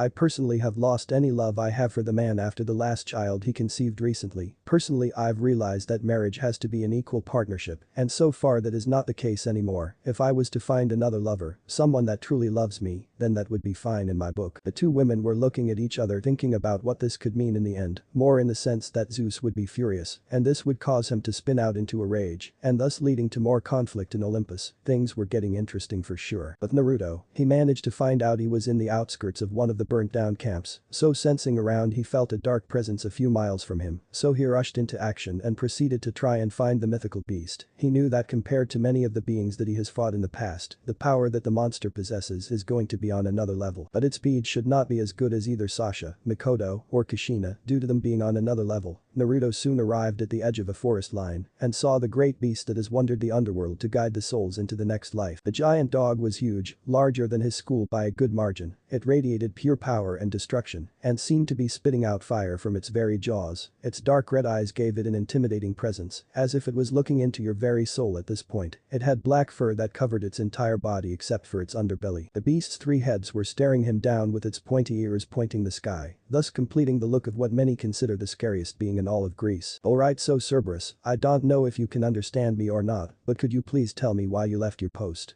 The beast roared and fired a ball of fire from its center head. Naruto ducked out of the way of the attack and saw a paw coming down on him, and he quickly reacted by having his sword come to hand and slice the bottom of the foot. The dog screamed in pain, pulling itself away from him, but he quickly started to slice at his legs. The dog roared in pain, thus releasing a dark burning blaze from its body and outward. He dodged the attack by backing away and then holding his hand out to the creature. Bala. Red orbs were released from his hand and soon impacting the great beast, but it was more pissed by the attacks and charged at him, jaws open to fire another set of fireballs. Naruto cut the fireballs to pieces, but had to block the beast's center head when it came to bite him. He managed to stop it with his sword, cutting up its teeth. Naruto soon returned with a vengeance and sliced its nose with making it back up again. Alright big guy, I think I've played with you long enough, holding his hands out he said. Bakudu 9. Strike. Cerberus was covered in a red light and thus was paralyzed in place, preventing it from moving. Geez, this was the big problem. I'm surprised someone hasn't already taken you down already. Naruto's senses went haywire and quickly ducked out of the way of a strike at the back of his head. Turning around, he saw that someone with some snake-looking gauntlets was standing there with a smug look on his face. He had gray hair and was wearing what looked like Greek armor on top of a school uniform. His gauntlets were interesting since they had covered his arm up to the elbow, but saw that the items had some kind of pattern of a hydra on it. Now that he got a better look at them. Who are you? The man laughed. I'm the hero known as Hercules. The greatest hero in the history of Greece. Naruto frowned. This was the man behind the controlling of the Cerberus, but it made no sense. He didn't have a high magic aptitude or even intelligence. So how did this lumbering muscle-bound idiot do this? Really, the Hercules? How is this possible? I mean, didn't he die like centuries ago? Yes, but his spirit descendant, meaning all of his powers and skills are mine now. He laughed loudly, showing his arrogance, causing Naruto to sigh. Really, this guy was supposedly a monster in his own right. Yeah right, he might as well been a poser telling him he was a god. Sure, and you are the one that controlled the great three-headed dog that is now caught under my spell. I sure did. I mean, who else other than the man that tamed the great dog in the past can do it? Pretty much anyone with an IQ higher than yours, the man growled. Don't you dare mock me, you're nothing but a small-time mortal compared to me. He charged at him and Naruto blocked his punch with his sword, preventing it from touching him, but he noticed that there was spikes at the end of the weapon, thus this meant that in some way that the powerful weapon had some kind of poison going through it, since it was dripping some kind of purple ooze. So mind explaining your fancy little toy to me? The man snarled. Don't you dare mock them. These are weapons that were created from the first Hydra, they possess the creature's powerful poison, and the gauntlets themselves will poison anyone that is hit by the spikes. I see, so then I just need to avoid that from happening. Good to know. Naruto quickly pushed his hands up and then stabbed him in the stomach, causing the man to grunt. Hercules was not deterred by the attack and quickly fixed this by coming down with a double axe handle. Naruto knew it was coming, so he managed to jump away from him and summon his sword back into his hand, leaving him bleeding. Naruto turned and saw the great dog was now lying on the ground as if it was unconscious. That really was puzzling him. Who was controlling the great beast? I mean, it had to be someone of great power, someone that had the brains and means to controlling such a dangerous monster to those around them. Die. Naruto quickly reacted and ducked under a punch aimed at his head before slashing him again on his stomach. From there, Naruto put his sword into his back, causing him to gasp in pain. He then broke free of his blade stab and swung his fist backwards to hit him in the face, but he still missed the strike, and thus Naruto kicked his legs out from underneath him. Finally, Hercules mashed his fists into the ground and thus sending a shockwave. Naruto flew away from him and high into the sky. Seeing Hercules furious about losing to him, he looked at his weapon and threw them to the ground and shouted, "I will kill you without some faulty weapon slowing me down." Naruto frowned at his comment. "You know it was not the weapon's fault that you were losing, you just suck, plain and simple." Silence. "Only a real hero can defeat me and you are not one."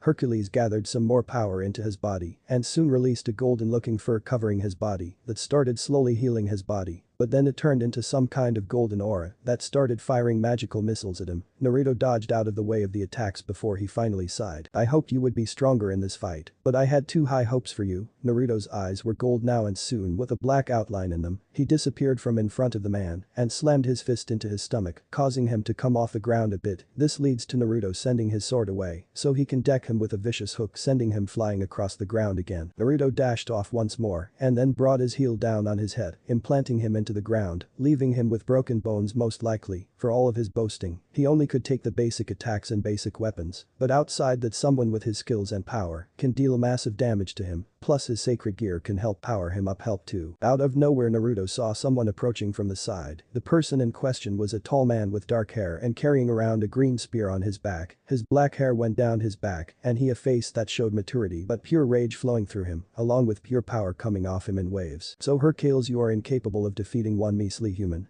How disappointing. It goes to show that your ancestor really was nothing special." The man growled at the new arrival before watching him spin his dark halberd around and aiming it at Naruto. "My name is Lu Bu, the greatest warrior this world has ever known and wielder of the great demon halberd." "Interesting, so what does this great weapon do?" "Fool, this is the reason that all demons bow to the one true demon of this world, me.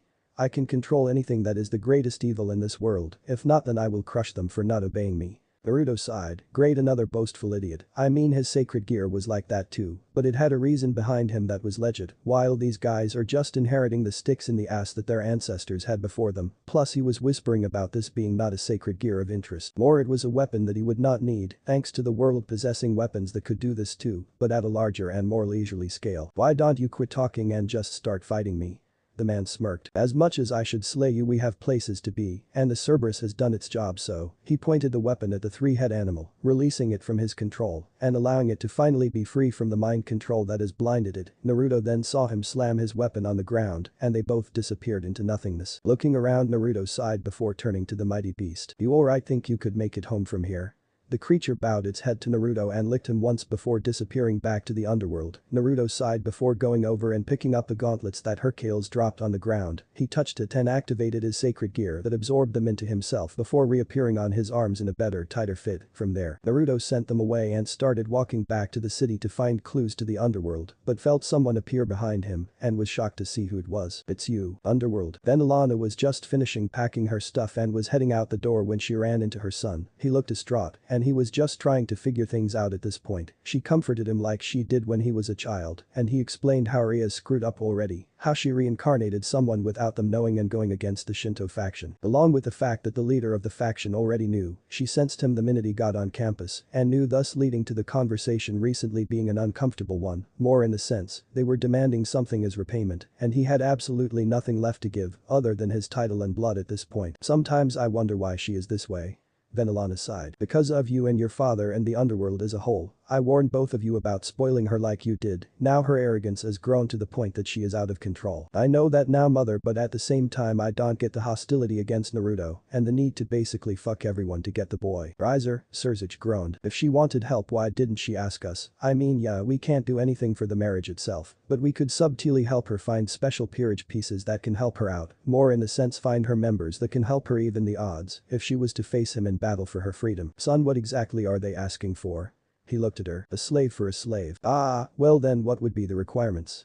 He counted it off on his hand. First, a woman of noble blood, someone that is close to the Gremory family as a whole or Rias in general, someone that is understanding of the conditions, and finally someone that is female. They made that abundantly clear since we took a male in this case. I see, she sighed, it'll do it then. What mother? Serzuch, it is the only way, plus some time away from your father and underworld for the most part would do me some good. Yeah, but I'll be a slave mom, not some noble woman, she smiled slightly. If this makes your job a little easier I can live with it, and plus from what you are saying, I'm not going to be some toy, just someone to be held. Well, they work out more ways to pay for me back. Mother, please, we can find some other way. She shook her head. No, as her mother it is my failure that she is like this, and it is this same mother that is going to pay for it, but more importantly, I want you to see that I'm doing this to reduce the stress you are under. Serzuch smiled. His mother was so selfless, she would give anything for her children and her grandchild. It was one of the reasons he spent time with her more than his father, who was more arrogant about his position and thinking he was the best. He learned everything from his mother, including his magic and power he possessed and the talent as well. Alright, I will make the arrangements, but you have to have this. He showed her a spiritual marker, making it out to a collar that will be around her neck. This would signify that she was a slave in the old-fashioned kind of way that the yokai used for those that broke serious laws and are not worthy of dying via execution. They performed a ritual and before long she was in the human world and living in a new house that was prepared for her next to Naruto's home. From there, she was told the rules and stipulations for her living in the city and being a slave for the Shinto faction. Overall, it was not a bad deal. And Vanillana smiled about finally having the chance to find herself again, but she did wonder what was going on with that poor boy that her daughter had reincarnated. Kuo. Issei was sweating like crazy. Today he had a hell of a day getting away from campus without running into Rias. Not only did he pass by someone that was like an older male version of Rias, but he also saw a short girl wearing a green suit that looked just like the school president. What was worst, he had to avoid the Gremory group that was looking for him throughout the day until he got off campus. When he got off campus he looked at the directions Sasha had given him and proceeded to follow them until he ran into a hotel-looking building that stood at least 4 stories tall. Knocking on the door he saw a purple-haired woman with red eyes opening the door for them. Oh, you must be my new tenant, Issei, correct? Issei blushed at the beautiful woman and bowed his head to her. Yes, I was told by Lady Sasha that I was to come here. Indeed, welcome. My name is Mia, and I run this lovely inn. To be frank, I'm a yokai myself, and so are the rest of the tenants that are living here. Some have sacred gears while others do not, but that is not the important thing. Since Sasha is taking care of you for now, and you are friends with the Shinto faction now and wanting to hide from the devils, I'm allowing you stay here rent-free. But rest assured, if you commit any perverted act, a scary-looking mask appeared behind her scaring Issei stiff. I shall personally show you my brand of punishment, is that clear? Issei nodded his head like crazy, making her aura disappear. Excellent, please come in and meet the other tenants. Issei walked into the building and was surprised how nice the place was, including Mia having some pictures of the people she has known over the years. Not too long after arriving and being allowed into his room, he started meeting the different people living in the home. One was a girl with brown hair and usually walking around in her underwear. This girl was Yuzume, and apparently she was a half-breed born with the power to manipulate anything that she uses to cover her body and use as a weapon as a whole. Next he met a pretty boy who had silver hair and was known as a kitsune yokai with the power over fire. There was another with blonde hair with the power over water, and finally one with the power over wind. He was shocked by the presence of almost unnaturally beautiful women and handsome men, but he was welcomed nevertheless. He was warned to keep his perverted habits to a minimum, that way he didn't bother the other guests, and Issei agreed with that. While he was still a happy pervert with all the sexy women around, he knew that it was better for him to show a little more control of himself, especially since he was taking this a chance and making a good impression, and wanted to make sure the women know what he considered the real him and the one everyone on campus knows. In time he got used to the weird atmosphere of basically the women arguing with each other and the guy just taking it all in stride. For him it was weird to see, but it was something he was getting used to over time. From this point, he was more worried about them all getting hurt if the devils come, but they assured him that they tangled with devils before and they would be alright. That still didn't make him worry any less, since from what he had seen so far these devils were going to be coming for him, since he was technically belonging to someone, Mia assured him that something was going to be done about this. Issei fell asleep in his room and sighed. Today was not a bad day for something that stared out being complete shit. Next day, after getting dressed and having breakfast, he was on his way to school when he ran into someone that was standing on the corner. From what he could see, she was a nun and had long blonde hair and blue eyes. When he passed her stuff fell out of her luggage and he quickly helped her gather up everything, more in the sense. He gathered up her underwear and quickly put it back in her briefcase, leaving him a bit excited about the white underwear, but he knew better than to perv on a nun, plus he could swear he feel the demon mask on him, so he just asked, "You okay?" If you won't mind, I'm kind of lost." She gave a smile and he blushed. "Who is she?" Naruto stood in shock. He couldn't believe it. He hadn't seen this person since he was a child, and they moved away to join the rest of their people in the mountains to become monster hunters. This person was a beautiful blue-haired girl with golden eyes and wearing silver night outfit with blue attire that hugged her figure tightly. Her skirt left little to the imagination of her hips and body and showed her tight busty figure for all to see, along with her smooth-looking ass. On top of that, she had a powerful silver sword at her side and a band to keep the rest of her hair in line. This was Yuki, and she was his childhood friend and a hero that was trained to hunt down rogue monsters and demons that were harming the human world. "Yuki, it's been too long." The girl smiled slightly with a small blush on her face. "Yes, it has been, Naruto-kun. How have you been?" "I've been good, you?" "Same, most of my training is done, so I'm allowed to go out into the field and test myself against the monsters of this world. So far I've taken down most monsters that are about A class or B class with no problem." "Interesting for sure. Glad to know your training paid off for you." He walked up to her and while standing there rubbed the top of her head, leaving her smiling from the familiar affection. "So what are you doing out this way?"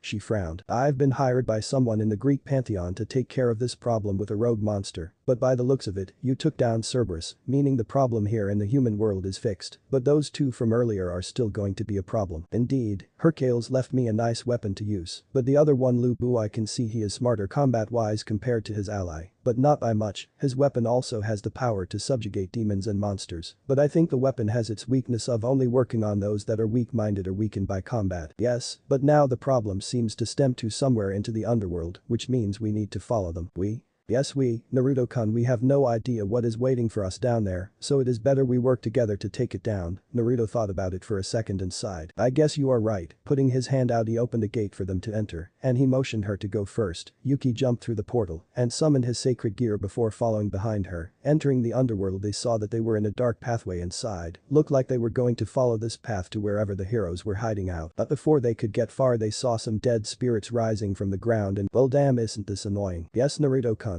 She summoned her sword to her side and stood at his side. "Looks like we are going to need to fight our way out." "Yeah, but we can also do this." Naruto gathered some of the energy to his finger and aimed it at the spirits and said, "Zero." Out of the tip of his finger, he fired a dark green beam that overshadowed all the spirits and blew a hole through the wall of the tunnel. There they could see the fires of hell burning brightly in the distance, along with feeling the presence of the heroes out that way as well. "Well, shall we?"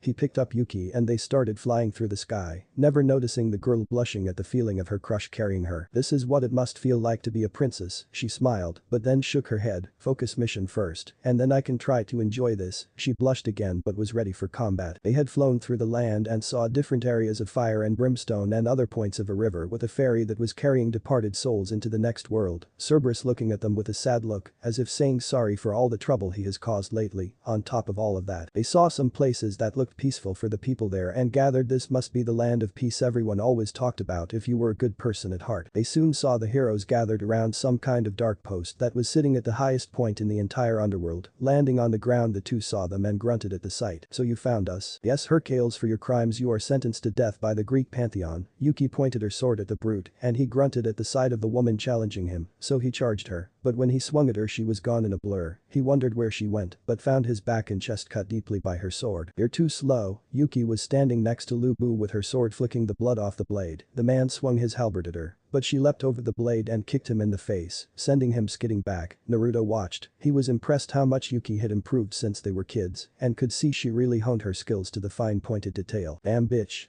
Hercules charged her again and threw more magic at her, but this time she cut the attack in half, then spinning around she blocked the halberd thrusted at her and pushing her back slightly. Hercules was on top of her and threw a punch at her head, but she quickly reacted by tilting her head to the side. From there, she pushed the halberd away from her and then spun around slashing Hercules again in the chest. "Now you're pissing me off." He threw another punch, but again she was gone in a blur standing again next to Naruto. "Come on guys." Naruto approached them with his sword at his side. "You guys can obviously see that you can't win this fight, right?" I mean if Yuki is beating you up and I defeated you earlier Hercules, there is no way both of you could defeat both us, let alone one of us, so how about you make this easier on yourself by just surrendering, and we can promise the Pantheon might kill you for your crimes. Lu Bu grinned. Oh right, we'll do that after we are 6 feet under and have admitted women belong on the battlefield. Yeah, and besides, Hercules saw the pedestal breaking, the ritual is completed, and now we only have to watch as this monster kill you both. The statue broke, and out of it came a dark force. Yuki could feel the presence of the monster, it was powerful, stronger than even the strongest warrior in the village, and she could dare say that this thing would bring their people to ruin. Standing there was a monster unlike anything that she has seen in her life, it had power radiating from every pore of its body, and seemed to just stink of just blood and something else. Standing before them was a monster with black hair, a snake lower body, and claw hands that seemed to extend into snakes. Diffin, Naruto knew the myth. He was the origin of all monsters including the Sphinx, Manticore, Hydra, and Cerberus himself. He knew from the legend the monster was sealed in the underworld after his defeat at the hands of Zeus eons ago. Who has summoned me? The monster looked and saw the 2 heroes standing before him. One of you reeks of the blood of Zeus. Who is it? It is I, the descendant of Hercules, the monster growled. Tell me why I should not slaughter you here and now. Because Lord Tiffin, turning to Lu Bu he pointed his halberd at the 2 heroes, we have freed you from your slumber, so you may do as you please, all we ask is that you kill those 2 heroes over there. Tiffin pondered this for a few seconds before grinning. It has been some time since I had a woman, her having blue hair only makes this more exotic for me, soon I shall have her crying tears of pain, as I take her over and over again, and force that poor fool to watch. Very well, since you brought me such a harvest and freed me I shall deal with this, but if you ever try to control me or use me again after this I shall kill both of you. He showed his power with it causing the entire ground to shake and making Naruto and Yuki go on the defensive. Yuki, be ready, this is going to be more difficult than we expected. Yes, but we have a chance to win this. Tiffin believes he is the strongest so we can catch him by surprise with some of our attacks. Naruto nodded his head, but suddenly he felt his gear disappear from his hand. What in the? Ah, so you have the blessings of a god, do you? Too bad for you, my power negates that ability, something I picked up when I killed a warrior that tried to slay me centuries ago. Tiffin sent one of the snake heads to him, but Yuki cut it off causing him to hiss from the pain. Blessed weapons, huh? This is going to be more trouble than I thought. Without warning the monster was not upon them and striking down with heavy thuds. The 2 managed to roll out of the way of his attack, but were hit with a powerful barrage of strikes. When he was hit with his snake hands, they bit into him and he felt sick, but Yuki quickly cut them off his body. Tiffin frowned. Seems without your gear you are not as powerful as I hoped. Oh well, maybe your companion can entertain me some more before I defile her. Yuki glared and saw that Naruto was struggling to get up from the bites. Stay here Naruto-kun, I'll be right back after I deal with him. Naruto tried to stop her, but the poison was acting fast in his system. He fell to the ground and watched as Yuki confronted the monster. They stared at each other for a split second before he lunged at her, but she was behind him with her sword slashing down. Tiffin looked at his now stump of an arm and saw it was removed from his body. He grunted while stopping the blood from flowing out of his body. Impressive, child, you managed to remove my arm. However, a black substance reattached his arm to his body, and he quickly lashed back at her with his tail this time. But Yuki was above him and saying a chant that released a magical hail of white light bullets that hit him straight on. He grunted of the damage he was taking and thinking how he was going to enjoy breaking her spirit down the line. But before he could do that he found the sword cutting his face in half. It's over. You think so? Yuki looked at him stunned as his head reattached itself to the other half. He then smiled at her. You got spirit, I'll give you that. But I feel it's time to show you how outclassed you are in your current situation. Soon his body was covered in a dark black glow, and his body started to shift and morph around. His tail retracted into his body, and soon 2 black legs came out in its place, while his hands turned into bony claws. His head lost its hair, and 2 horns sprouted out of his head. Soon he gained a pair of black wings out of his back, before finally roaring to reveal his demonic figure. It was almost like he was made from granite and was carved to be scary as hell. His eyes had a dark red and black glow to them, and staring down at the 2 of them, Naruto was still not able to move, thanks to the poison earlier still flowing in his veins, and Yuki was struggling to stand at the immense pressure that he was building up. This is my battle mode, girly. Hope you enjoyed that little action you had earlier, because now this is where you lose. Yuki aimed her sword again, and blurred to him slashing his chest, but he didn't block as the blade never broke his skin. He grinned at her before raising one of his hands up and slashing down with it to cut her face. She dodged a strike and summoned a green circle in front of her. Mystic Typhoon. The wind exploded from the circle and sent him back a little bit while also chipping off some of his hardened skin. Well, it would seem humans have come a long way since I was free, but it won't be enough. Tiffin slammed his hand down stopping the wind attack, but Yuki was on top of him. She slashed and stabbed him all over his face and chest. He was backing up, but not getting damaged, other than her scratching the outer part of her skin. Yuki enhanced her attacks by adding some light magic to the moves, and was hoping this would be enough to get through his hardened skin. Tiffin grew annoyed about this and put one hand out and summoned a black orb and said, "Dark Torrent." Black winds erupted from the attack hitting Yuki and sending her flying. He appeared beneath her and slammed his fist into her back, causing her cough up blood. Next grabbing her by the face, he slammed her into the ground with a vicious attack. Gathering some lighting into his hand, he sent a current through her body, causing her to spasm from the pain and the suffering she was going through. Lovely screams you have. Once I'm done with this we can get to the real fun. I bet you are virgin and I love virgin girls. Always so tight when I have my first time with them, at least it was before those gods sealed me away. While this was going on, Naruto was struggling to get to his feet and help, but without his gear he couldn't do much. His other powers were strong too, but the problem was that he had not practiced with them enough to not risk hurting Yuki in the process. Damn it, that trumpet is useless. If I hit him and he disappears, chances are Yuki will do the same thing. I can't reach my damn sacred gear, and if I don't do something he is going to violate Yuki. Disgusting creature, he is the kind that needs to be erased from existence. You again, who are you? Another time I will tell you my name, but for now you need to focus. You want to destroy that monster, right? Yes, but I can't move. The poison in my body is bad, and my sacred gear is locked away thanks to his power. Tiffin is nothing more than a monster with tremendous power higher than normal rates. If you had your sacred gear, your power in that state could have killed him, but as he is now you would be in deep trouble, and would take both of you to kill him with everything you have. Then what do you suggest? I can give you the power to fight him, defeat him, and erase him from existence, but to do this you must promise me one thing, never use this power on the innocent, otherwise you shall suffer for it. That's it? Fine, I promise never to use this power to hurt innocent people. Now hurry, I need to save Yuki. Very well, the chains of fate have loosened once more, and now you shall have the second trumpet. King of Salt, go forth and crush this sinner and show the world you are the one that shall be the judge, jury, and executioner. Naruto didn't know what, but after he finished he felt something happening to him. His body was flooded with power. He could sense his power was higher than it has ever been in his life, more so than even with his sacred gear at full strength, or at least at the most he could control. The feeling of the poison was gone, and now he was standing on his own 2 feet again. But the greatest feeling is that he felt the power giving him the sense that he could destroy this monster in front of him, but he really wanted to show him his sinful actions would be his undoing. Tiffin was finished shocking the girl and without warning ripped off her top and leaving her breasts exposed for the world to see. I rent you a fit, girl. Don't worry, I promise to put you through your paces, Tiffin said as he touched her neck and moved his hand downward. Please don't. Yuki shouted as she had tears in her eyes, not wanting this monster to touch her. She was saving herself for someone. She closed her eyes, waiting for Tiffin to touch her, but the feeling of the touch never came. Instead, she looked up as she opened her eyes and saw something shocking. Naruto was standing there holding the hand of Tiffin, and his eyes were different, they looked almost possessed, but she could see he was in control of this power he was displaying. She knew it was not mana, it was something else, something greater and more condensed and heavier. Naruto smiled down to her. Hey, don't worry, I got this now, you rest. He turned to the monster and frowned. Prepare for your soul to be erased, sinner, Tiffin growled. You've recovered, but that does not mean you are stronger than me, weak human trash. He tried to move his arm out of the control of Naruto, but he found it stuck and Naruto smiling at him this time. Oh, trash am I? Then I shouldn't be able to do this then.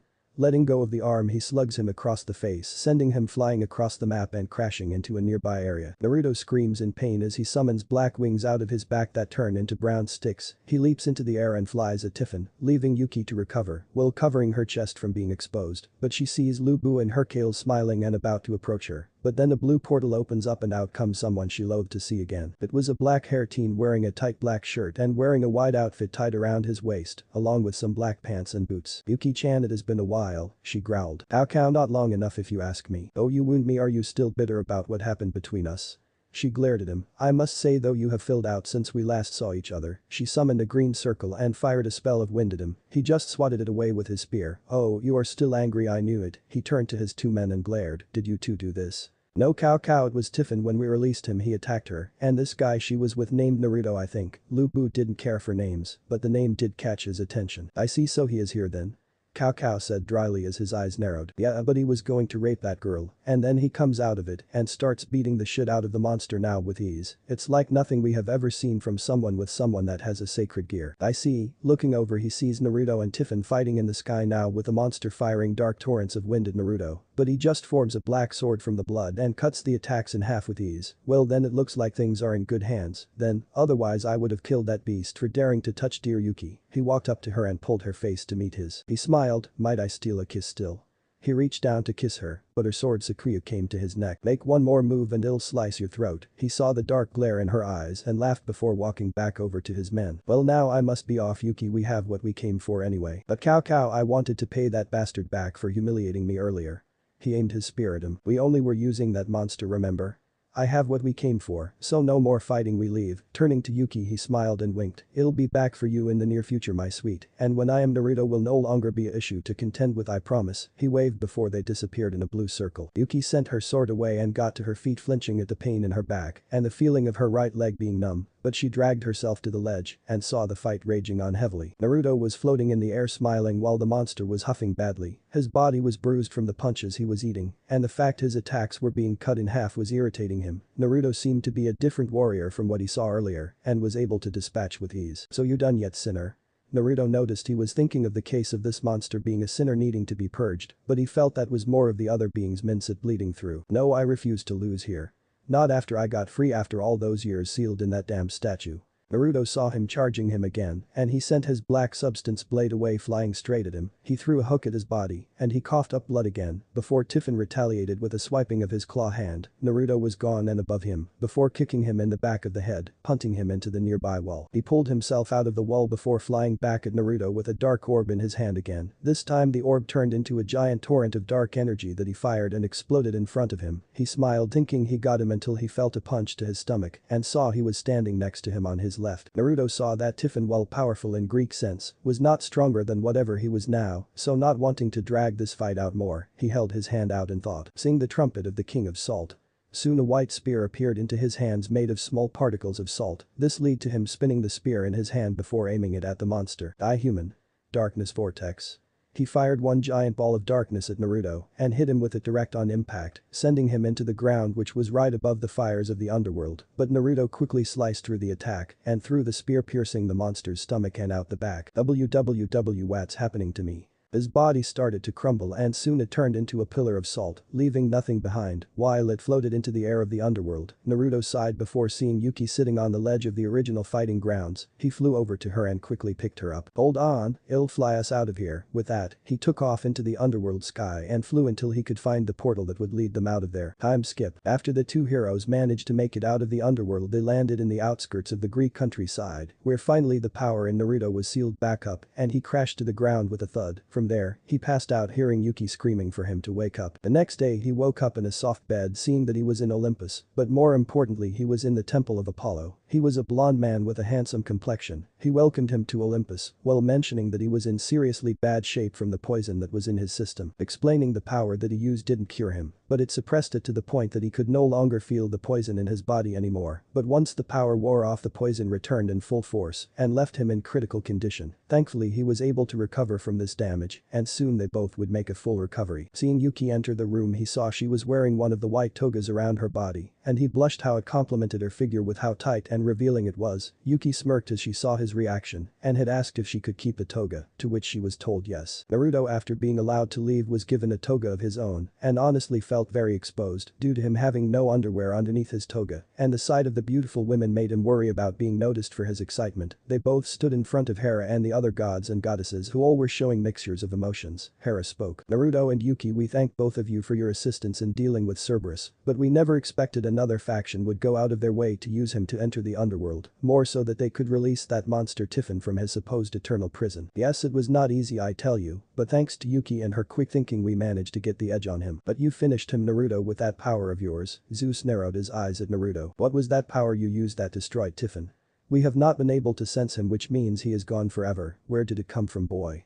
Hera glared at her husband. Watch it, Zeus, you are on thin ice. He stood up with a roar. I'm still the king of Olympus and have the right to question potential threats to your way of life. posted in a man with a brown bear and trident snorted. More like you are nervous about the premise of someone that someone can threaten the great king because he slayed a monster you barely defeated on your own. Zeus narrowed his eyes at his brother and was about to shout again, but he was cut off by Hera continuing. However, even with the death of Tiphon, I fear that there are greater threats that loom over us, for the thing they took from the underworld is rumored to be a device that was given to us by God. Naruto raised an eyebrow at them, but saw they refused to elaborate further. Now he was curious, what was the big secret behind the thing that Yuki told him he was there, that he stole? Oh well, Amaterasu might know if he asks given the gods talk to each other all the time. Thanks to your bravery we wish to ask if you two have anything you wish from us, anything you want from us and within our powers, we will give it to you. Naruto thought about it for a second, but could think of nothing while Yuki thought about it a bit and said, there is something I would like from Aphrodite in the future, but not now. The beautiful blonde woman smiled. Sure thing sweetheart, just use one of these to call me when you want me to come around. She threw one of her stones at him, break it, and she could summon the goddess to her side. For me I have nothing. The Greeks were shocked, a hero that wanted nothing from any of them. Are you sure?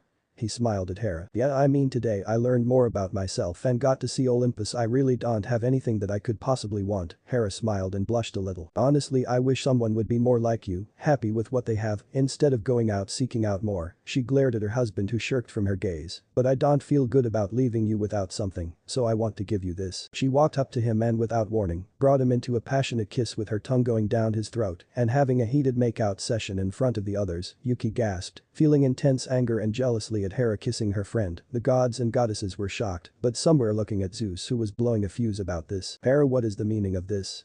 She broke from the kiss with a trail of saliva connecting them and pecked his lips before turning to her husband with a glare. So you are angry about me kissing another man? Yes, after all you are my wife. She growled. Then can I expect you to not fool around with any more mortal women? He yelled. I'm the king, I can go out and have some pleasurable time. You are the goddess of marriage, so you can't do what I can do. This sent Hera into full fury. That's it. I've had it with you, fool. We are finished. I, Hera, goddess of marriage, renounce Zeus as my husband and declare us no longer married. The sky rained with thunder and lightning, and soon Zeus felt the detachment from his wife, leaving him feeling worse than before. While she felt lighter and happier, Zeus turned the bolt on Naruto, who was freaking out that he was about to fry his ass on top of being glared at by Yuki, who was also glaring at Hera. But before his lightning bolt could be fired, Hades chained him in place. How about you don't piss off the Shinto faction now, brother? After all, we already have bad relations as it is, no point in making them worse, he growled while Hera cleared her throat and handed Naruto a magic crystal. Give me a ring sometime, Naruto, I would love to get to know you better. Hera winked at him, and he quickly tucked the crystal into his back pocket. After that, Artemis in her child form approached. Unlike most, I do not favor men, hell I hate them with a passion, but personally you might be one exception that I'm making, so I would like to give you this. Out of her coat came a powerful purple sword. This is my personal sword I have used in war for many years, please take it. Naruto touched the blade, and his sacred gear quickly absorbed it and made it part of him, increasing the gear more and feeling it edging closer to his balance breaker. Athena was next, and she presented him her own shield and spear and handed them to him, and this too was absorbed by his sacred gear, leading to him feeling his gear humming with content with the power it was gaining. He would have to see how his gear has progressed and the powers he has gained from it. But that we thank you and hope that we can continue a relationship with your faction. Pegasus, please take these two home. The white horse next to both Naruto and Yuki and knelt down to them to let them climb on its back. Once they were on, it stood up, unfurled its wings and flew into the sky, leaving Zeus to argue with Hera and the other gods. Man, that was tense. Naruto sighed out as the wind whipped his face, and as he placed his hands down, accidentally grazing Yuki's butt as she sat in front of him on Pegasus' back. Sorry.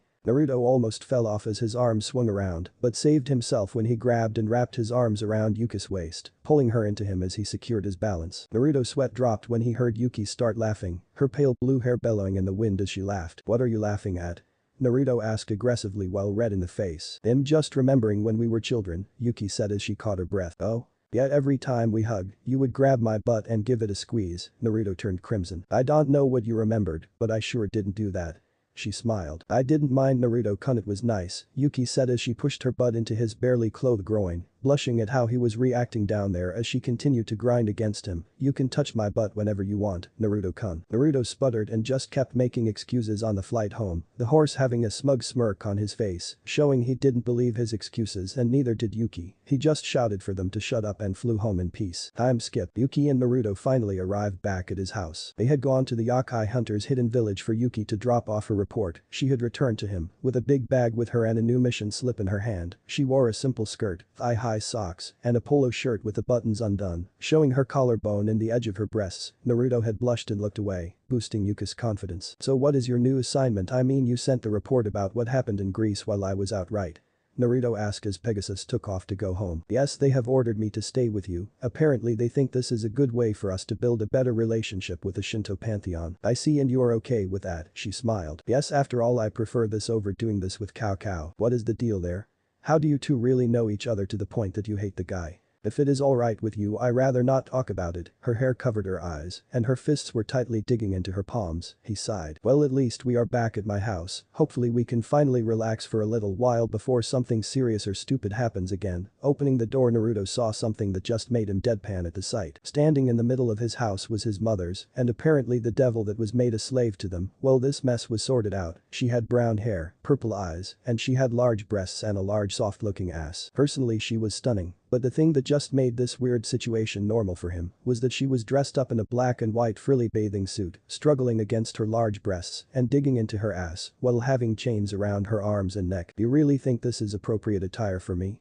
Kushina nodded her head while sulking at the size of her breasts. Yep, this is the uniform of our slaves. Turning her head, she shouted, welcome home, Naruto. This is our new slave Venelana Bale, formerly of Gremory and the mother of Rias and Surziches. Welcome home, master. She smiled and bowed to him, showing her bouncing breasts. Naruto sighed at feeling the heated look from Yuki, whose cheeks were puffed out, and the look she was giving the group of women in the room. You are all going to be the death me, I swear. Naruto sighed as he rubbed the back of his head. Yuki looked at Kushina, Mikoto, and Venelana. Their bodies were more mature, more curvaceous than her own. Kushina was wearing a short skirt that was risen due to her tails sticking out from under it and showed her panties, and her shirt was a tank top with no midriff, showing the swell and roundness of her breasts. Mikoto wore an off-shoulder sweater shirt, and that's it. Both had the aura of sex appeal and obviously flaunted it from their clothing and how they held themselves. Then Lana, well, dresses in a maid-styled bikini, had sex appeal, but had the maturity to know she did not need to flaunt her body to show it off. She simply stood on her feet gracefully as she pulled out of her bow to Naruto, causing her breasts to bounce more from the lack of confinement. Yuki's hands shook before she steeled her resolve. Naruto sighed again as he turned to go upstairs, only to see Yuki pulling off her shirt, revealing her blue and white horizontal striped bra. Yuki?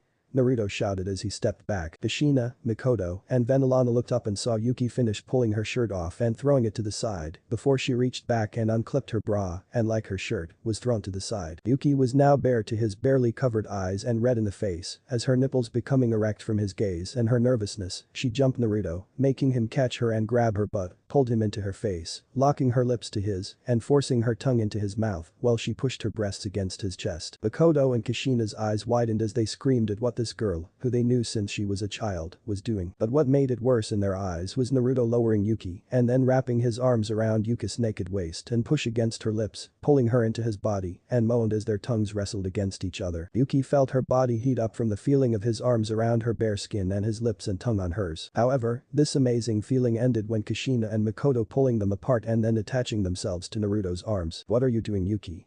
Kushina yelled as she held her son as the fur on her tails and ears standing on edge in fury. Yuki tilted her head, she reached up and touched the center of her bottom lip. Kissing my boyfriend, Yuki said innocently. Mikoto and Kushina deadpanned as they felt their lives shatter. No. Naruto won't have a girlfriend unless it's me. Mikoto yelled as she pulled his head into her breasts. What the hell are you talking about? Kushina asked rudely, pulling Naruto into her breasts. I am his mother, so I get to choose who he gets with. Then Lana, having sat down, watched stupefied at how two powerful women were arguing over something so disturbing. Naruto removed himself from Mikoto and Kushina as they started yelling at each other, and Yuki, who also argued with the two women. Naruto sighed as he looked at Venelana and went to the kitchen, grabbed a bottle of sake and some cups before returning to the living room. Well, you two are old. Yuki pointed out as she pointed at their bodies. What does that mean? Mikoto asked as she clasped her breasts. My girls are firm as hell and have no sag. Same here, but at least with our age we are more filled out than you, little girl, Kushina said as she grabbed Yuki's breasts, which were significantly smaller than the two adult women. Well, at least mine are softer, Yuki said smugly. What? Kushina and Mikoto yelled. Kushina pulled off her tank top, having no bra, and Mikoto pulled her sweater down to show her own unconfined breasts, and they started to grope themselves in Yuki's breasts, comparing theirs to hers. She is softer, both thought. Want a drink? Naruto asked Venilana as he held out a cup filled with sake to her. Venilana nodded and thanked him as she took the cup and drank it, ignoring the squeals and shouts of the other women. As she finished, Venilana saw Naruto drinking from his own cup before pouring himself more. "You are a little young to drink, master," Venilana said politely. She did not let her own children drink. Serzich's was not allowed until he was 26, so she would not allow Naruto to drink. "In this house," Naruto said as he finished pouring his second glass, pointing towards the girls with a slight blush on his face, "you need to keep drinking." He held out the bottle, silently asking her if she wanted a refill. Venilana looked over and saw that Yuki, Mikoto, and Kushina were now completely naked, groping each other's butts with their hands, and somehow got their hands on a measuring tape for them to measure their measurements. "Damn," Mikoto thought as she made a note on a notepad, "Yuka's breast and skin are softer, and her nipples are a very bright pink. But Kushina's breasts have the better shape, and her areolas are a nicer color, however, mine are bigger and more squishy than theirs combined." Makoto then looked at Yuka's butt. "Her ass flesh is tighter than mine and Kushina's, but we have the advantage with softness and bounciness. I will take you up on that," Venilana said as she held out her cup as Naruto poured some more sake into her cup. Issei was walking out the gate having told his friends he had to be back at his new place to do some chores. They complained he was hanging out with so many beautiful women at this time, but told him it is not like that. But the minute he arrived at the gate he heard someone cough and turning around, he paled seeing Ria standing there with a glare on her face along with her peerage. "Issei, where do you think you are going?" I am heading home, that's where," she glared harder at him. "Issei is one of my servants, you have to stay on campus until we get you situated." Issei, after being told what happened to him and how she forcibly did this to him, glared. "Oh yeah, being a servant, more like slave, to you means that you control and dictate me then? Well then I have to say you can count me out. I'm not taking orders from someone that forced me into this life." Rias frowned before nodding to Kiba. He took off in a dash and had a sword at his throat. "I'm afraid you have to come, Issei, or you will be punished severely." Issei paled at the blade at his neck, but before he could retort he saw fire coming at them. Standing behind him was his friend from the Inhamura, who was wearing a classical suit and tie. "Issei, you should be on the way home now, Mia is not going to be happy, you know." He looked at the other devils, "But given what is going on I think she can forgive you for this." Issei bowed to Hamura and apologized before taking off. He first thought Hamura being one of those pretty boys that thought he was better than everyone, but in reality he was a good person and seemed to be down to earth and understand that he had a healthy lustful attitude. He quickly explained that all yakai have the same thing, worse for some members of the race than others, but it was common one. But he did explain that while he is a pretty boy as it is put, he doesn't go out and date women for reasons such as bragging rights, but more to make ends meet. He is dating women that want to hire him as a pretend boyfriend or someone that could escort them around town or just tell them they are pretty and special. Doing this got him a lot of finances, and this also got him to be one of the best in town to call on when needed. But when he was not doing this, he was training him in hand-to-hand and how to dodge magic and sense it coming at him, so he had a lot more respect for him than others. And he was teaching him to be a gentleman with women and trying to help make amends to those that he had wrong. Sure, he was still a super pervert in private, but he was going to reshape his public image no matter what. Amuro watched his kohai run off before turning back to the devils and gathered more fire in his hand. "You should know the yakai faction is watching over him until something can be done for him. You forced him into this life, so we have no choice but help him through it and thus keep him in safety. However, we will not take kindly to you anymore." Ria's Gremory, Sona Citri at least learned from her first mistake, but you seem eager to piss off the entire race as a whole. Ria's glared and flared her magic at him. "I reincarnated him, thus making him my pawn." "Too bad, as Sasha has officially stated it, the boy is now a free devil. If he wishes it he can demand reparations from your family for this crime, including you being removed as the heiress." "As if my family would. It was offered by your brother." "What?" "Yeah, he knew how bad you screwed up in such a short time he had to offer Sasha and the Shinto pantheon something, and that is what came up, but they decided against this and only asked that if the boy can be free until they figure something out and that we get someone in trade." Surprisingly it was someone you know that became a slave to Naruto Nai. He is not in town to see this, but he will find out when he gets home. But back to my point, Hamura gathered his magic more and more to the point that it formed a giant fireball above his head and he held it there for all of them to sweat against. "Stay away from my kohai or I will kill you next time, got it?" Rias gritted her teeth. Hamura dispersed the fireball and walked away while ignoring the angry look shot at his back. Rias was furious to the point the stray devil visor was killed before uttering a word while her followers were tortured. This was the sign Rias was losing her mind and patience, given what was coming up in the near future. Flashback end. Since then, from what Naruto was told, Rias has tried nothing against them and was only keeping herself under the radar. He did hear that someone was coming to town that was a devil, and Sasha was going to sit in on this meeting to make sure things went smoothly. Honestly, he didn't care about them or the church as a whole, given he had more troubling matters to deal with lately. Upon entering the class, the teacher announced, "Students, we have a new classmate joining us, please make them feel welcomed." Roswis was smilingly, but it was strained, given she was not happy who it was. She knew the girl that was now entering the room, given they were both working with each other in the past and met while Naruto was in town that one time. Since then they became rivals, while Yuki mentioned she would never allow a virgin that never had a boyfriend have her friend, sparking the ire of the Valkyrie. "Greetings everyone, I'm Yuki Nanaka, it is a pleasure to be here." She gave a charming smile that all the boys swooned at, and the girls start blushing how beautiful she was. "Is there any questions for our new student?"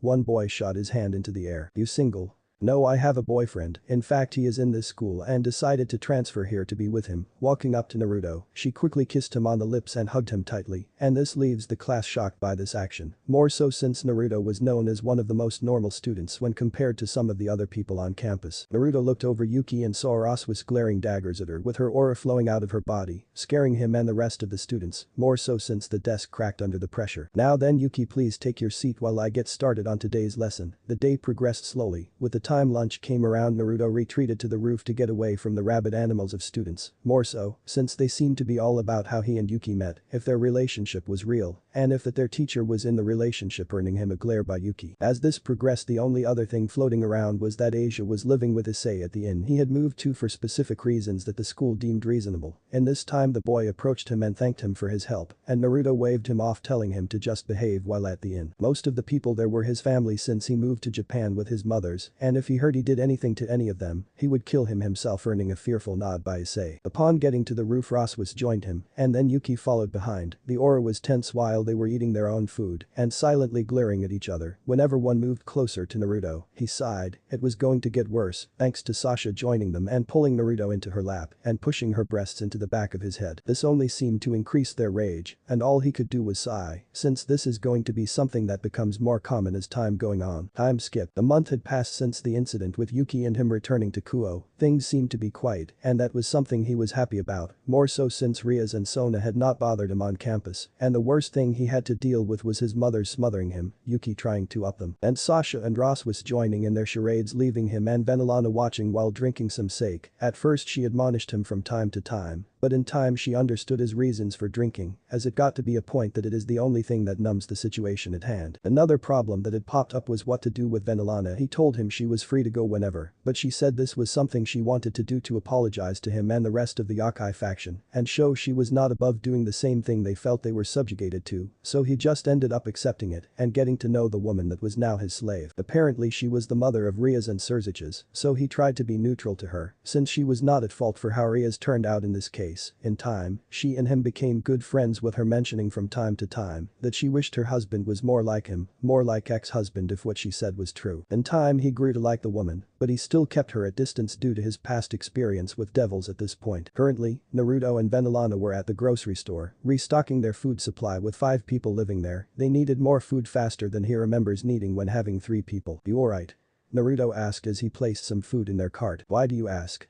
Venelana stated as she started to push the cart while Naruto looked at their grocery list. "You seem to be distracted the last 2 weeks," Naruto responded. "Oh, you noticed," Venelana mumbled. "Yeah, I did. Now are you going to tell me, or am I going to have to order you to tell me what I want to know?" Venelana sighed. "Rias is getting married," Venelana stated. She did not want to. It was an arranged marriage like I was to Zeodicus. I believe she could be happy with the man she is to marry, but she is being stubborn and refuses to. "I second that," Naruto replied. Venelana nodded. "Well, 2 weeks ago, her fiancé Arizer Phoenix came to Kuo and demanded he marry her soon. Rias refused and challenged him to a rating game." Naruto nodded, knowing what the game was after she told him about them. Rias had 10 days to train, and instead of training their weaknesses to lessen them, she focused on their strengths, and in this regard she lost. That was 4 days ago, and tonight is the engagement party. "I see," Naruto said unfeelingly toward the subject. "You said you feel like she could have been happy in this arranged marriage, were you?" Venelana nodded as they stopped and picked vegetables. "I was very happy. I had 2 beautiful children, but the recent decade after Rias was born, Zeodicus and I drifted." Naruto made no move or indication of understanding her pain. "Sorry about this," Venelana stated as she put the food in the cart, rambling. "It's fine," Naruto stated as they got in line and soon were out the door with bags in hand when his phone rang. Naruto's house. Naruto burst through the door and turned to see his mothers with solemn looks on their faces. "Okay, what is going on?" Usually you two are bothering me continuously. It is Yuzume, Naruto eyes widened. This was someone that he came to see as a sister since he stayed in Japan. She was perverted, but she was always there to comfort him whenever he needed her and became his true sister, even if it is not of blood. This brought tears to her eyes for finally having a real family of her own. What happened? Kushina looked at Makoto and her ears drooped. She is in the hospital for Yakai here. Naruto didn't wait for anything else and quickly dashed out the door. He was running down the street in breakneck speed and before long, he arrived at the 10-story hospital in downtown Kuo. Inside he saw Yakai and demons wandering around the halls. This was a hospital only for the supernatural and something that was hidden under the look of a real hospital due to it having a human wing for humans and having most under illusions. Walking up to the front desk he said, "My name is Naruto Uzumaki. I heard there was a woman here named Yuzume. Where is she?" The nurse looked at her logs and frowned. "She is on floor 3 room 8, but she is bad condition." Naruto ignored her and ran up the stairs and managed to find the room, but outside the room he saw Miya and the others with tears on their face. Issei was sitting there holding a crying Asia and little brown hair girl on his lap. "Miya?" The woman turned to see Naruto and frowned. "Naruto, why are you here?" Naruto growled. "I heard Yuzume was here. You think him going to go to school? What happened?"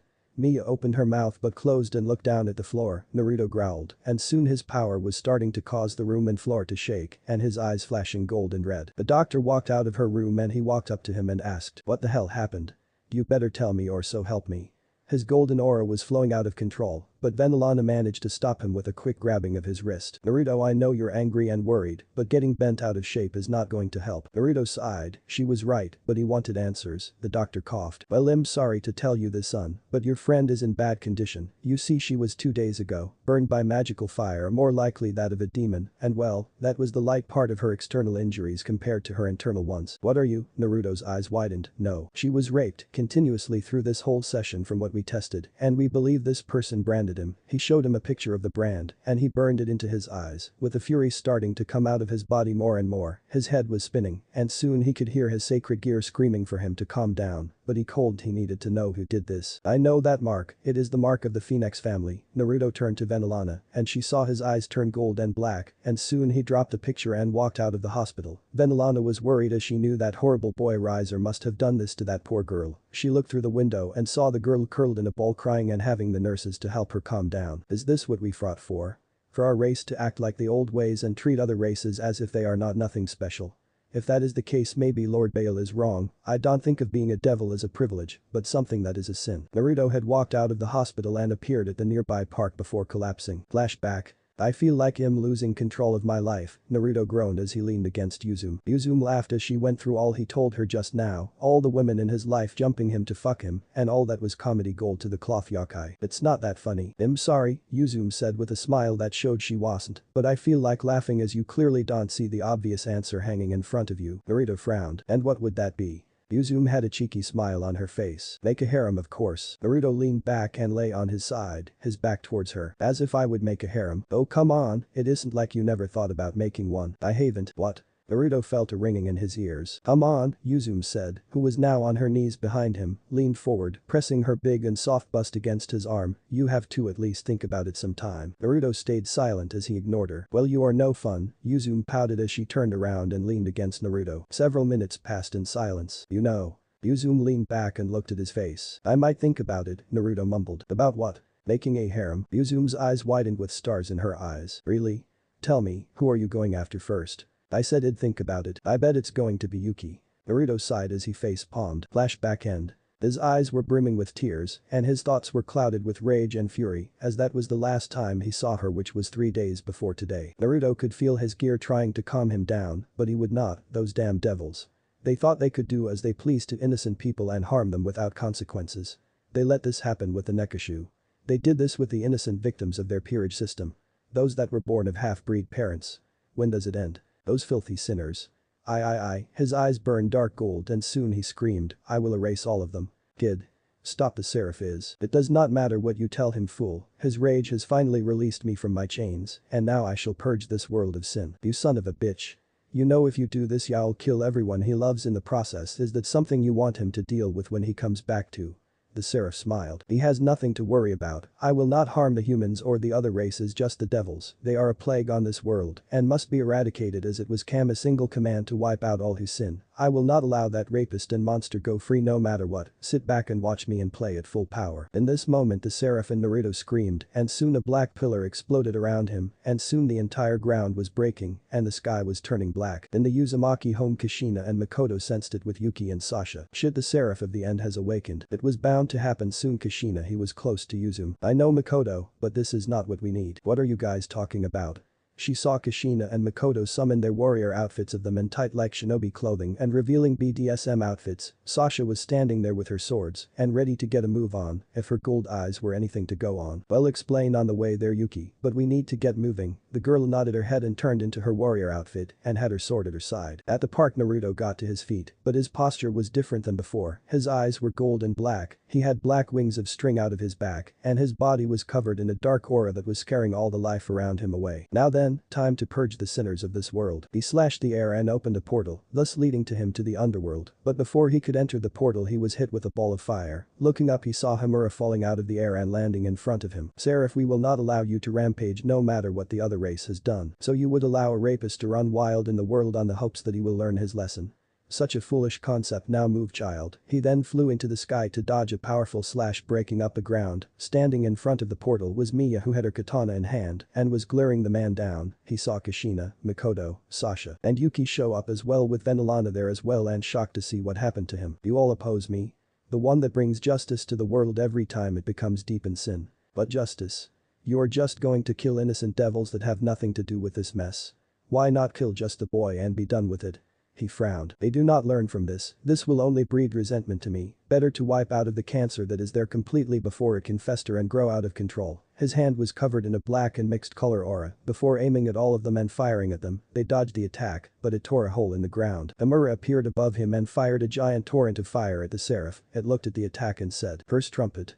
Silence. The fire hit the boy, but it did nothing to him, and soon he saw him standing without a scratch on his body. The first trumpet, the power to cancel out yours. Seraph summoned a powerful white javelin in his hand and threw it at Hamura, but the attack was destroyed by Miya with a single well-placed slash. He raised an eyebrow at this and quickly closed the distance on the swordswoman, but before he could hit her he was hit in the face by Kushina, sending him flying across the ground. Hamura appeared above him and unleashed an close fireball covering him. Once one of the trumpets is traded for another trumpet, the previous ability is cancelled out, meaning this attack was going to hit full force. Makoto flew into the sky. Sorry Naruto-kun, but we have to stop the Seraph. She summoned a ball of light and threw it at Naruto. It hit him, and soon it exploded on the impact, uplifting some of the trees, while Sasha and Yuki gathered their swords magic and fired it at Naruto, and this time expanded the explosion more than before. Once the dust settled on the ground was a badly injured Naruto, and the group felt sorry for doing this, but he had to be stopped. They would get the devils for this, but for him to go out and kill them all was crossing a line. Amura coughed up blood and saw a fist buried in his stomach and saw it belonged to the healing body of Naruto. Nature cannot be destroyed or killed. He then turned to Miya and threw her Hamura, which she stopped her attack and caught, but she had no time to react to a white spear piercing her body, leaving her bleeding on the ground. Don't worry, that won't kill you. I willed it not to. The innocent will be spared, but the guilty shall be. He once again was hit by Kushina in the face, but this time he turned to her and opened his palm and exploded a blast of purple energy. This sent her crashing to the ground with a thud and Makoto attacking him with a light sword. But sadly he snapped the blade and hit her with a purple blast as well, sending her crashing into a tree with a thud. Turning his head, he saw Yuki and Sasha standing there ready to fight, but Yuki was growing more nervous. He defeated all of them without trying, and yet he was healed from his previous injuries. She could only hope someone would come and stop him from continuing his assault. Seraph quickly took off in flight and with one hand summoned a ball of darkness and fired it at them. They tried to stop the attack, but sadly, they could only take part of the damage to avoid it, damaging the surrounding area. In the end, the Seraph was standing tall and staring at them before proceeding back to the portal. He was off now to finish the devil clans once and for all and show Kami they were not worth mercy. Roswas showed up and saw the carnage that had happened to everyone there and quickly called for Amaterasu, who knew what happened, and ordered her brothers to alert the other yokai, while she went to the underworld to stop him from killing innocent people. Underworld Phoenix Manor. Riaz was frowning. She was marrying Riser. Due to her not having a full period she was outmatched by Riser. The match was still close, but after running out of pieces she was left on her own and soon left to the point of fighting an unwinnable battle. Her peerage was watching with frowns and her father was talking to Riser's father about their marriage, producing a new breed of devils that were stronger than the current generation. But before the proceedings could continue, she saw another blonde-hair man running into the room and missing an arm well covered in battle scars. Urval.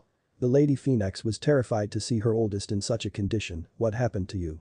The room was shocked to see someone that was rumored to be a super devil in the near future beaten so badly. Everyone run, there is a monster here and he is killing all the guards. I barely managed to hold my own against him and he heals from anything that he is hit with, Riser snorted. Please, it most likely a nobody that is going to be in awe of the majesty of all the devil nobles here. Ruvel narrowed his eyes before coughing up blood. Shut up, Riser, this monster, he is coming and it was talking about purging the world of the devils due to something our family did. The room was silent. What did the Phoenix clan do to earn the rage of some kind of monster? Ruvel was being tended to by some of the medical specialist devils, but the door exploded open and soon the guards were shown thrown into the room covered in blood and ripped to pieces. Standing there was a blonde boy with gold and black eyes and carrying a white spear made of what looked like salt. The group could sense the power coming off this being and soon the entire room was freaking out seeing the damage on its body already healing. Who are you to stand against Riser Phoenix? You should be damned for daring to. Silent sinner, your kind only know theft, killing, and lately raping. I the Seraph of Kami shall not let this stand. You shall all perish for this sin and face oblivion. He spun his spear around and aimed it at Riser. I can sense the evil in your heart, boy. You are the one that raped that woman and branded her in Kuo yesterday. So what if I did? That whore should have been happy I gave her a minute of my time. Instead she walked away from me and I had my fun with her. Got to admit she was a tight little thing. He giggled perversely, leaving the room disgusted. He was glorifying his rape of an innocent woman. Even his own family looked at him with great disgust, seeing him as nothing more than that monster that brought this person to their home. Prepare, devils, I shall erase all of you in one moment. He put his spear in the ground and with his hands as if they are holding a ball, gathered a black and white manner in between them. Fear the final trumpet, oblivion. He aimed it at the group and soon they were covered in a bright light, but saw that the teen was no longer holding his attack, but staring at someone behind Riser. Looking, the devils saw a majestic woman with long blonde hair, blue eyes, and pale skin, having a killer figure looking at all of them with disdain and pity for the child. Seraph, it is enough, Naruto would not want this. I'm sorry, your majesty, but I disagree with you. You didn't see that poor woman and the state she was in, someone that was his sister and all, but blood was raped by this sinner, and you are asking me to forgive this trash. I'm not asking you to forgive, but do not wipe out the race for the mistake of one. He narrowed his eyes. I'm sorry, your majesty, but I can't do this. I have to erase them. They have trampled on the Yakai, disregarded the lives others, and have stolen and killed for their own amusement. As far as I'm concerned, they are no different than the other devils of the old faction, but there is some good among them, innocent people. That does not justify what they have done. I know, but can you let Naruto live knowing you killed millions with his body, and some that were nothing more than children? The Seraph glared at his lady, but eventually he started to bow before the woman and said, My lady, I can't allow this to stand. You created me for the purpose of purging all sinners from this world, and that is what I'm trying to do. I will let you sort out the innocent, let me do this. As much as I understand, I can't allow this. She appeared in front of him, and with one tap of his head the Seraph screamed, and soon chains bound his body and his body went limp, the spear disappearing and him being sent back to the human world with the Seraph now under tighter chains than before. This would keep him from breaking loose again, but his power would still dwell in Naruto since has used them, but it would be harder for him to control him. Turning to the devil, she narrowed her eyes at all of them. Serzich's Lucifer, do you know who I am? Yes, you are Kami, the primordial goddess of this world. She nodded her head. I've seen everything that has happened. I know you've tried your best, but it is not enough anymore. For now an innocent woman was raped, and the Seraph of the End was released, and almost erased all of you had not I chose to stop him. As if I care. Riser was approaching the goddess, getting Serzich's paling and many other devils looking at him. I demand you pay my family back for what that bastard did to our home. Preferably by having his head sent to us in a box. Kami looked at the boy for a second before she grabbed him by the throat and lifted him above the ground. You are the reason for his rage, and while I didn't want him killing you, there is a reason. You see, I found a better punishment for you. Riser Phoenix, you are stripped of everything. With her free hand she touched his head, and soon he was screaming in pain, and a glowing light flowed through his entire body. In this time, Riser felt his power was gone, his devil blood, everything. What did you do to me? I made you one of those lowly humans you think so little of. You are no longer a devil, and shall live out the rest of your life as a filthy human, as you would put it. No one will kill you, but you will suffer for your transgressions this way. She flicked him in the head and knocked him out while saying, This is the last time, Serzich's. She glared at the man. One more mistake. One more time you bring out the Seraph because of something could have controlled, and I will do what he started. Your world, your race, and the underworld as a whole will be erased. Is that clear? Why, yes, Mom. Good, remember. Rain and your people are there will be consequences for me and my brothers. She was gone in a bright light, and the devils were freaking out, while Serzich's got them order and told them that new changes were coming, and it was going to start with him dealing with the matters in Kuo, and then working on rebuilding relations with the other races. Azazel sighed. Kami, she was sure evil when the times come for it. If the Seraph of the End had returned, that means the world had just become more interesting. Will it survive or will it die? He was eager to see the boy's sacred gear in action in the near future. Michael, having sensed Kami, prayed for the safety of the world. After all, who dared to anger Kami might bring the end to everything that they knew and their own lives if they were not careful. Thanks for watching.